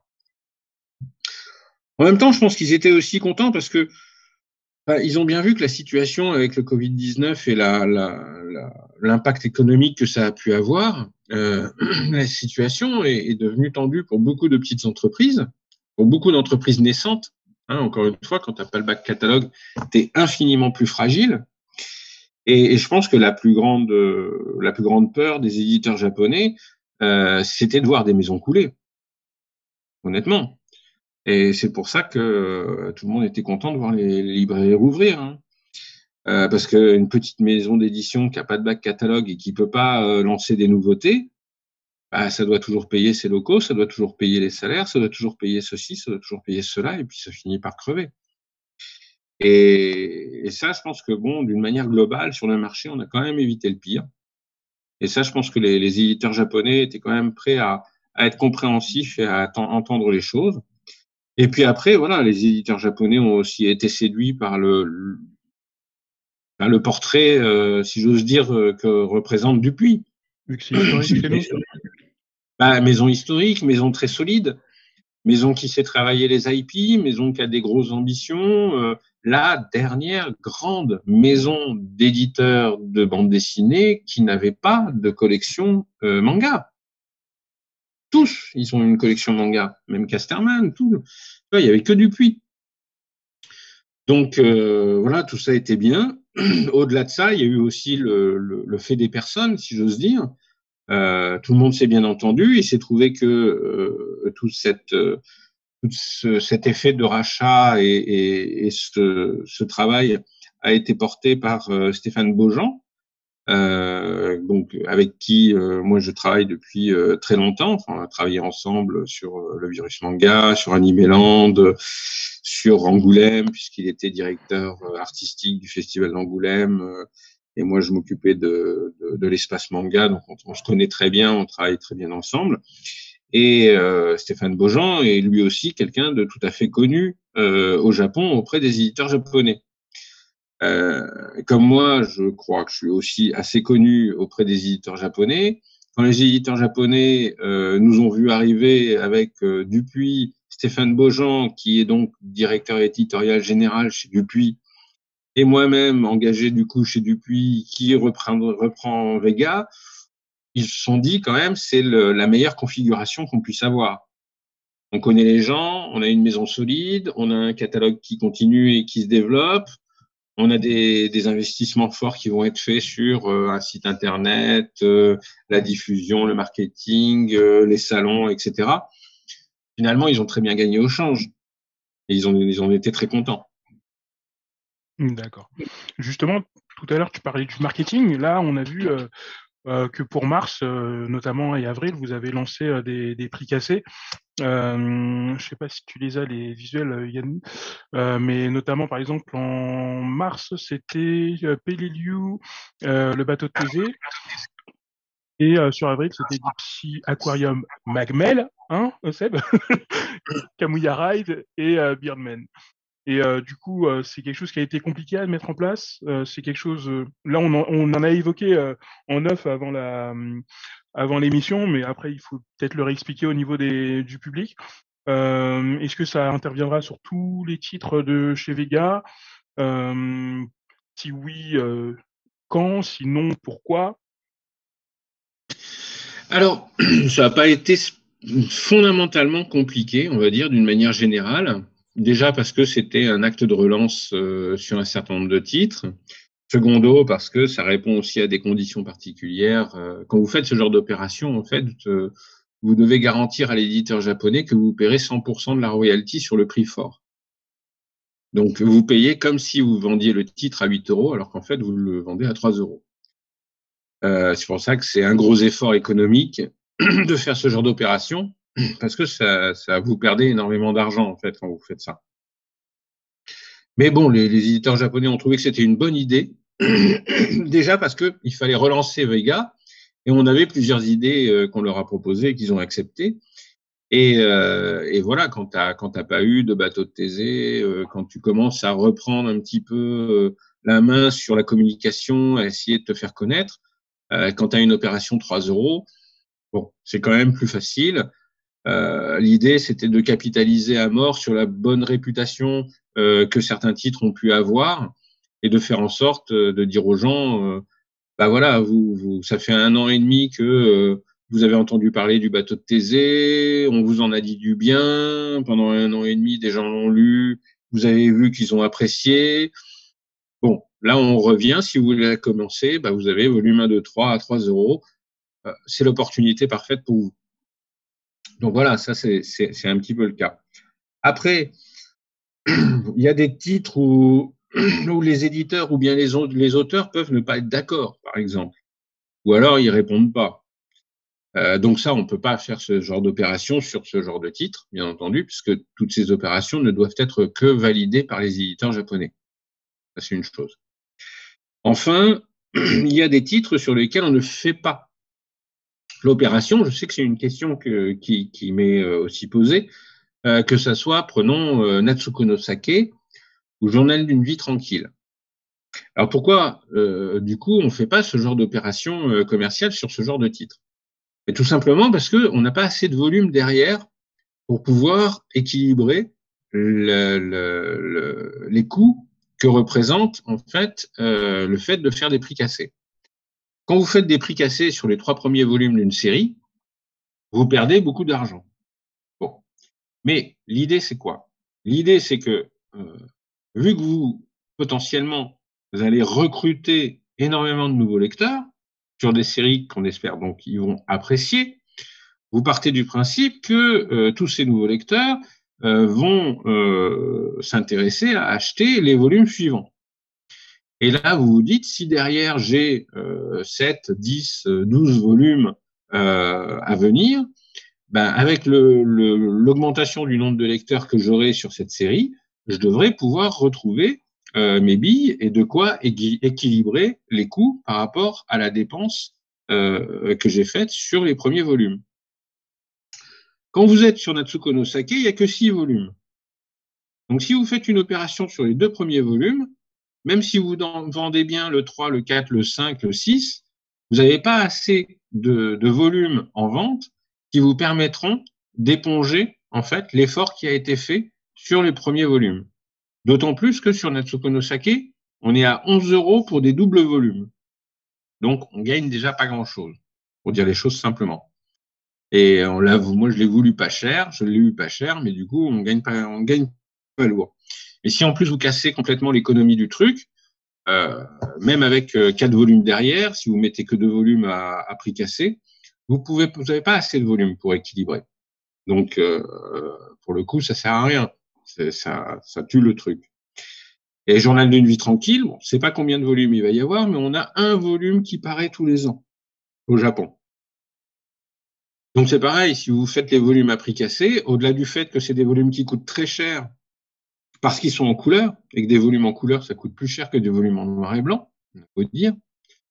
Voilà, si vous avez un volume par an, même s'il y a beaucoup de volumes, vous avez beaucoup de volumes sur 10 ans, ça veut dire qu'il va falloir attendre 10 ou 11 ans avant de réussir à équilibrer l'ensemble de vos coûts par rapport à ce que vous avez dépensé pour faire votre opération prix cassé. Donc quand la série est longue, Bateau de Thésée, Pélé Liu, Birdman, 16 volumes, typiquement Zozo Zombie, 12 volumes. Donc là aussi, vous avez une série longue, donc vous pouvez faire ce genre d'effort. Vous pouvez faire ce type de sacrifice. Quand vous avez une série comme Naruto, par exemple, vous pouvez y aller tant de fois que vous voulez. Avec tout ce qu'il y a derrière, il n'y a pas de problème. À un moment ou à un autre, ça finira par s'équilibrer. Mais voilà, tout ça, c'est aussi des calculs à faire. Il faut aussi être raisonnable. Il faut aussi faire des efforts pour que ça plaise au public, présenter un petit peu tout ça, mais en même temps, il faut arriver à trouver les formules qui équilibrent les coûts, parce que si vous ne gagnez pas d'argent, vous n'avez pas de quoi acheter des titres. C'est aussi simple que ça. Donc si on veut pouvoir proposer des titres, il faut quand même qu'on puisse équilibrer les efforts qu'on a consentis, et puis qu'on puisse faire des bénéfices pour faire des demandes de droits encore plus importantes. D'ailleurs, il y a Link dans le chat qui demande est-ce que l'opération, quels sont les retours que vous avez eus pour le moment? Très bon. C'est ce que je disais. Enfin, franchement, pour le coup, cette opération, elle a bénéficié de la bonne réputation que les titres ont eue pendant 1 an et demi, 2 ans. Il y a des gens qui connaissaient PIU, qu'on en a entendu parler. Pareil pour Magmel, pareil pour Bateau de Thésée de surcroît, pareil pour Birdman. Et puis, l'un dans l'autre, petit à petit, avec une opération comme ça, c'était facile pour les gens de sauter le pas. Plus facile que de prendre un titre un peu au hasard, en ayant lu une chronique ou deux ici ou là. Là, tu as 1 an de personnes qui s'expriment. Tu vas sur Twitter, tu tapes le titre, tu as la ribambelle des commentaires des gens. C'est assez facile de savoir, grosso modo, ce que les gens en pensent. Si tu connais voilà pas mal d'influenceurs ou de gens, bah tu sais si tes goûts correspondent aux personnes, tu vas sur les sites spécialisés, c'est pareil, il y a des commentaires, il y a des quand t'es sur Bateau de Thésée, t'as chaque volume, t'as les 5 premiers volumes, chaque volume a sa chronique, a sa critique. Bon bah tu sais où tu vas, quoi. Tu sais où tu te lances. C'est pas comme prendre un volume 1 comme ça en te disant bon bah j'espère que la série va me plaire. Là, fondamentalement, tu sais que ça plaît. Donc on a eu un très bon retour, à tel point qu'on a réimprimé cette opération à 3 €, puisque l'opération dure jusqu'à cet été. En tout cas pour l'instant, on espère la faire durer un peu plus longtemps. Mais en tout cas pour l'instant, elle dure jusqu'à cet été. Et on a réimprimé le Bateau de Thésée, Peleliu, Magmel et Birdman, les 4. D'accord. Donc ça marche. Là, justement, pour cette année, au niveau du planning, si je regarde, on a le Bateau de Thésée qui va se conclure, Peleliu sûrement aussi, je crois. Si je regarde on a aussi Natsuko no Saki, tu nous parlais tout à l'heure. Est-ce que vous allez annoncer de nouveaux titres pour l'année 2021 ou ça attendra 2022? Parce que Si, il y en aura en 2021, il y en aura en septembre, à partir de septembre et jusqu'à décembre, et il y en aura en 2022. Septembre, il y aura 2 nouveaux titres qui vont paraître. Il y aura un nouveau titre en novembre et un nouveau titre en décembre. Et ensuite, il y aura, enfin, j'ai déjà 4 nouveaux titres pour le début 2022. Okay. On a déjà acheté pas mal de séries et l'idée, c'est d'avoir beaucoup de nouveaux titres en 2022 et 2023. Puisqu'on va aussi avoir Kakushigoto qui va commencer à se terminer, Red Rat in Hollywood qui va se terminer, Zozo Zombie, 12 volumes, ça va finir par se terminer en 2022 aussi. Dans le catalogue Vega 2023, il va plus rien avoir, tu vas plus rien retrouver par rapport à 2021. Du journal d'une vie tranquille qui continue. Peut-être Magmel si ça continue, tu vois, parce que Magmel c'est un volume tous les 6 mois, donc c'est potentiellement ça va encore se continuer quelques années sans doute. Le journal d'une vie tranquille, effectivement, risque de rester. Mais pour le reste, ça va se terminer assez vite. Et puis nous, on aura relancé aussi beaucoup de titres. Je te dis, on a 2 shonen à venir en septembre, un seinen en novembre, un seinen en décembre, un shonen en janvier, et 3 seinen à venir entre janvier et mars. On va dire ça comme ça. Okay. Donc voilà, pas mal de choses. Septembre, ça va être bien, ça devrait être, tout va être bien. Mais septembre, ça devrait avoir la capacité d'intéresser un large public sur des shonen, voilà, qui là aussi m'ont beaucoup plu, avec une petite touche originale, très beau graphisme, très très chouette. Et voilà, j'espère que vous pourrez y porter votre attention. On arrive bientôt à la fin. Si dans le public vous avez des questions, n'hésitez pas, comme ça on pourra les mettre en avant. Je l'ai perdu en route. Et du coup, il y avait Link qui demandait si tu étais toujours au sein du festival d'Angoulême ou pas, parce que et vu que actuellement c'est en stand-by, est-ce que toi tu comptes reprendre l'expérience ou pas? Écoute, non, je ne fais plus partie du festival d'Angoulême. C'est-à-dire que on avait beaucoup bossé pour l'édition 2021, de fait. Ça a été vraiment le bazar, donc comme vous le savez, à cause du Covid, etc. Janvier, ça s'est fait d'une manière un peu zarbi. Après, il y a une tentative en juin là qui va être faite de faire un petit quelque chose, mais a priori, on n'était pas du tout sur une logique manga sur ces festivals. Primo, parce que t'es sûr d'avoir aucun auteur, aucun éditeur, personne va se déplacer, mais en même temps, pas de planche, pas d'expo. Tu vas pas au Japon chercher des planches et puis les gens ils te confient pas des planches en disant allez-y. Non, généralement quand ils te confient des planches, ils déplacent un ou deux éditeurs pour les accompagner, pour voir comment ça se passe, etc. Enfin bon, donc là, c'était mort de chez mort les possibilités de travail. Moi, j'avais monté tout un programme, que ce soit pour l'espace manga ou que ce soit en exposition, avec des belles expositions, des jolis titres, des trucs bien. Et tout ça, en fait, a été principalement de par le fait qu'on puisse pas travailler avec le Japon, a été reporté à Angoulême 2022, donc à janvier de l'année prochaine. Et il s'est trouvé que comme entre-temps, j'ai été embauché par Dupuis, parce que pour le coup, je travaille chez Dupuis en tant que salarié, et que je m'occupe de Vega Dupuis, mais en même temps, j'ai pris la direction de Webtoon Factory, qui est donc le site de Webtoon de Dupuis, et sur lequel on a beaucoup d'ambition de développement et de choses à faire, puisque c'est la seule structure de Webtoon en plus qui crée des Webtoons à la française, dans tous les styles un petit peu, mais qui fait autre chose que du simple achat de droits de Webtoon. Ça me fait beaucoup de boulot et du coup, j'ai trouvé plus honnête en fait de passer la main fin août à la nouvelle équipe pour s'occuper de tout ce qui est manga à Angoulême. Moi, c'est une expérience que j'ai adorée. Franchement, je suis très content de ce que je fais. Ça m'empêche pas de regretter voilà les bons moments que j'ai pu passer à faire à m'éclater dans l'événementiel avec Angoulême. J'espère vraiment que voilà, on sera sorti de tous nos soucis en janvier 2022 et qu'on va pouvoir revenir un peu à la vie normale, inviter des auteurs et tout ça. Moi, je souhaite bon courage à toute la nouvelle équipe pour définir tout ça. Je leur ai laissé un programme complet avec tout ce qu'il faut pour faire les expos choisis, les contacts, les autorisations japonaises et tout ça. Après, je sais que les gens qui sont en place ont d'immenses qualités et auront eux-mêmes des idées excellentes à proposer. Donc voilà, moi je serai à Angoulême l'année prochaine, mais certainement en tant que Vega pour le coup, et plus sur l'organisation du festival. D'accord.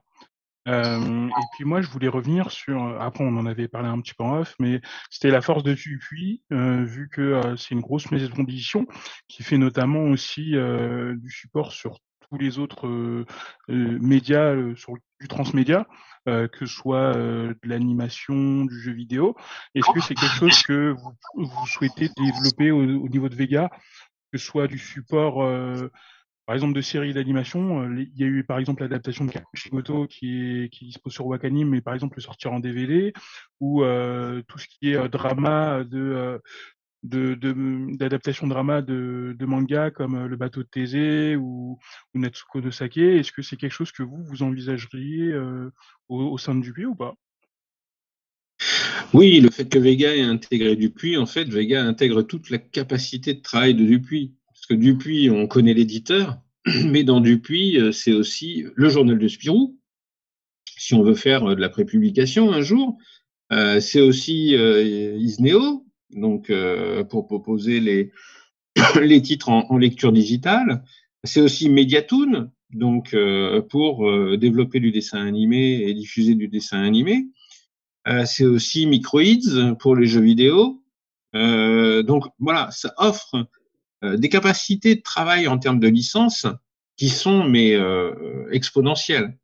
Au-delà de bien d'autres sujets sur le fait que chez Vega, on a l'intention aussi de faire de la création de titres manga avec des auteurs français. Pour l'instant, il y a plusieurs projets qui sont un peu en stand-by parce que bon, on a un petit manque de temps pour se développer, on veut le faire bien, mais qui vont voilà se démultiplier aussi. On a des projets de collaboration avec auteurs français, enfin auteurs européens et auteurs japonais ou sur des licences japonaises.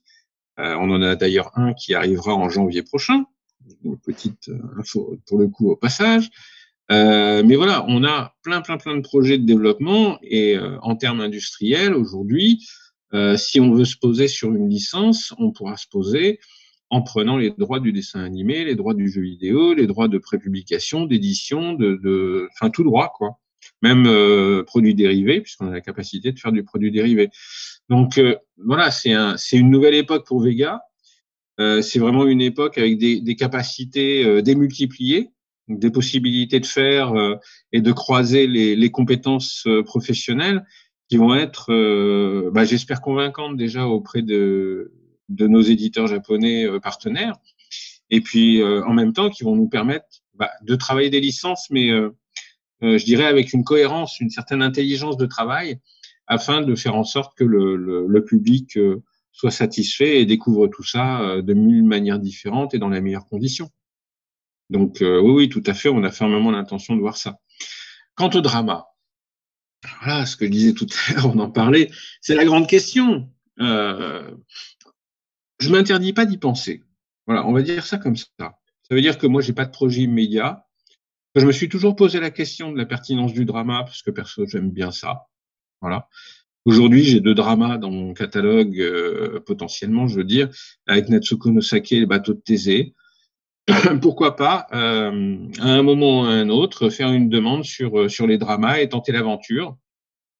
Là, on essaye surtout déjà de bien placer Vega Édition. Une fois que ça sera bien sur ses rails, voilà, on pourra reparler des recrutements de personnes et des portraits qu'on cherche. Mais voilà, l'objectif final, il est vraiment aussi d'ouvrir ce type d'expérience et pourquoi pas d'aller jusqu'au drama. D'accord. J'ai une question de Nolan. Je vais peut-être un petit peu la reformuler. Moi, j'avais cru comprendre dans une interview que vous aviez l'intention peut-être avec Dupuis de développer un peu plus un potentiel fort de grosses licences ou du shonen.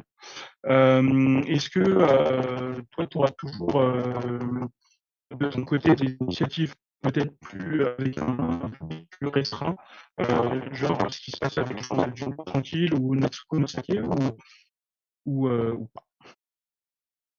Alors, j'ai eu un peu de mal à t'entendre parce qu'il y avait des petits soucis de son, mais je crois avoir compris le fond de la question. Vega s'est créé autour d'un état d'esprit, d'un type de choix, d'une manière de faire. Et dans les différentes interviews, on a dit qu'on allait élargir notre capacité éditoriale jusqu'au shonen, etc. Moi, je voudrais rassurer les gens. Déjà, je pense que si Dupuis n'avait pas eu l'intention de continuer la ligne qui a été développée par Vega, enfin que j'ai développée chez Vega, je pense que Dupuis ne m'aurait pas engagé. En premier lieu, parce que c'est moi qui ai créé un petit peu cette capacité de regarder le seinen sous différents angles, sous différents aspects, d'avoir une sorte de travail aussi autour des auteurs, de travailler un petit peu la spécificité manga, et puis surtout d'être un peu tête chercheuse pour trouver des titres qui passent parfois un petit peu sous le radar et qui pourtant sont d'excellente qualité.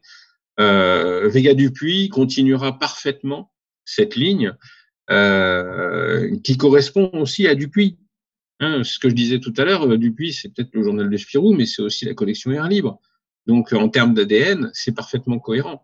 Et on a d'ailleurs certaines demandes de droit dont je ne peux pas parler, mais qui vont parfaitement dans le sens du développement de ce qui a été posé chez Vega. Donc, il n'y a absolument aucun souci pour toutes ces raisons. J'aimerais rajouter le fait que perso, j'ai du mal à opposer shonen shoujo, le mainstream, le mass market, si j'ose dire, avec une conception intellectualisée et idéalisée de ce qu'on peut faire dans le manga, dans le seinen ou dans l'œuvre d'auteur. Sous-tendant un petit peu la question qui a été posée, c'était de savoir si Vega allait perdre un peu son âme en allant chercher dans les grosses licences et le mass market. Mais les grosses licences et le mass market, ça, c'est pas mal. Il y a des choses qui sont de très bonne qualité. Enfin, pour avoir travaillé Dragon Ball et One Piece pendant des années, pour avoir travaillé Berserk, Dick Grayman, Gun. Moi, j'ai pris mon pied à travailler tout ça en même temps que j'étais ébahi par la qualité de l'auteur, le travail qui était proposé. Donc, quand je choisis Birdman, par exemple, je choisis un shonen qui a un très gros potentiel et en même temps qui a une vraie qualité et une vraie spécificité. Donc, c'est pas parce qu'on va prendre du shonen, c'est pas parce qu'on va choisir un shonen mass market qu'on ne va pas garder aussi l'exigence qu'on a et qu'on porte sur tous nos choix et tous nos livres. Seinen, shoujo, kodomo ou shonen, finalement, on porte le même regard et les mêmes questions sur les titres que l'on présente. Et ce qu'on veut, c'est présenter voilà des bons titres de qualité qui, par ailleurs, moi, vont me satisfaire. Et je me satisfais très bien de lecture shonen comme je me satisfais de lecture seinen. Donc les gens peuvent se rassurer. Vega va pas perdre son âme. Sinon, je serais pas engagé. Encore une fois, je pense que c'est la meilleure garantie à la rigueur que je puisse donner. Et puis en même temps, il y aura toujours un regard, même quand on ira vers le mass market, même quand on ira, et on y va, puisqu'on a déjà des demandes de droits qui sont parties. Mais même quand on ira vers le mass market, on ira toujours avec un regard relativement exigeant et avec une recherche précise et pointue pour, voilà. Faire un travail que nous on estimera qualitatif, que ce soit sur le shonen ou sur des titres un peu différents, un peu à part, que l'on fera également et qu'on continuera également à chercher, à dénicher, à éditer. Link qui pose une question qui rejoint aussi celle de Noan. Est-ce que dans un futur, tu prévois du manga patrimoine comme fait un peu Les Arts Noirs, Cornelius, Wizen au sein de ta collection ou pas? Ouais, il n'y aura pas d'une collection patrimoine. Si tu veux, du patrimoine, j'en ai fait depuis que je fais de l'édition. Et je pense pas avoir gagné beaucoup d'argent avec. Faut dire les choses comme elles sont. Il n'y a pas beaucoup de lecteurs sur le patrimoine, d'accord? Et le patrimoine, ça coûte cher. Ça coûte très cher. Parce que quand vous abordez un auteur très connu, c'est un auteur très connu, et un auteur très connu, ça se paye très cher. Donc déjà, c'est une première chose. Donc vous partez de base avec une grosse facture à payer et un public extrêmement réduit. Après, moi, j'adore le patrimoine. J'en ai toujours fait. J'ai fait du Tezuka, j'ai fait du Ishinomori Shotaro, j'ai fait du Tetsuya Shiba, du Moto Hagio, du Hoshino. Enfin, voilà, je vais pas tous les citer, mais fondamentalement, j'ai beaucoup d'affection pour les grands créateurs. Je trouve qu'il y a énormément d'artistes qui sont encore à découvrir. Rien qu'en lisant le journal d'une vie tranquille, tu as la liste grosso modo de tous les artistes de cette époque, voilà qui sont les contemporains de Tetsuya Shiba. Et voilà, t'as qu'à piocher, hein, c'est assez simple, tout y est. Et en même temps, moi, j'ai vraiment pris mon pied à faire 2001 avec Hoshino. J'ai pris mon pied à faire du Moto Hagio, avec Satoko Inaba, parce que c'est Satoko Inaba qui a principalement porté le projet. Moi, j'étais très très content de signer ces contrats-là. J'étais toujours très content de faire du Ishinomori, du Shiba. Enfin, faut faire découvrir ces grands auteurs. Je continuerai à en faire. J'en ferai pas une collection, je pense. Voilà. Mais j'en ferai, je pense, ponctuellement. Et si je peux, je pense que je ferai un petit peu dans la même idée que ce que j'ai fait sur du Moto Hagio. Voilà, un schéma plutôt one shot ou alors coffret avec un ensemble de titres autour d'un auteur. Ça, c'est un format, je trouve, qui est intéressant, qui est agréable, qui permet de faire découvrir et qui en même temps n'amène pas les gens sur une série. Donc, qui est peut-être plus facile à gérer et à traiter. Mais oui, je pense que je m'interdirai pas de faire ça. Il a hâte en tout cas. Il t'attend autour. On sait même pas avec qui pour l'instant. Ouais, mais là, il est déjà prêt là. Non, mais moi j'ai un truc avec Hoshino. Il est à peu près sûr qu'à un moment ou à un autre, je vais réussir à revenir sur Hoshino, même si c'est très très compliqué parce que il y avait plusieurs éditeurs qui s'étaient mis sur les droits, dont un qui voulait prendre tout le catalogue Hoshino, mais et qui l'a pas exploité en fait. Donc je pense que ça reviendra par d'autres éditeurs et je pense que j'y reviendrai. Mais j'adore cet auteur et je pense que il y a beaucoup encore d'autres titres à découvrir. Et j'en ai quelques-uns d'ailleurs que j'ai déjà sélectionnés que j'ai pas acheté tout de suite parce que bon, il faut quand même que j'arrive à développer plus la visibilité de Vega, mais une fois qu'on aura une bonne visibilité, ce sera plus facile de poser ce type d'auteur sur le marché. Et voilà. Je regarde beaucoup, par exemple, les titres de George Asakura, que j'adore. Je crois qu'il n'y a plus de questions. Du coup, Bon. en plus, on est allé bien au-delà de ce que j'avais prévu à la base. Désolé d'avoir bouffé tout le temps. Mais en tout cas, je te remercie beaucoup d'avoir répondu à nos questions, d'avoir interagi avec nous. Et puis, on suit au niveau de Vega vos prochaines sorties et les prochains titres que vous nous proposerez, et puis les suites aussi des titres qui sont déjà en cours. D'accord ? À partir de septembre, ça va pleuvoir. D'accord. Je te remercie beaucoup, Stéphane. Et puis, on se retrouve bientôt pour une nouvelle émission au niveau de la parole aux pros. J'ai pas encore de date pour le moment, mais ça arrivera sous peu. Bonne journée à tous, et puis merci. Au revoir.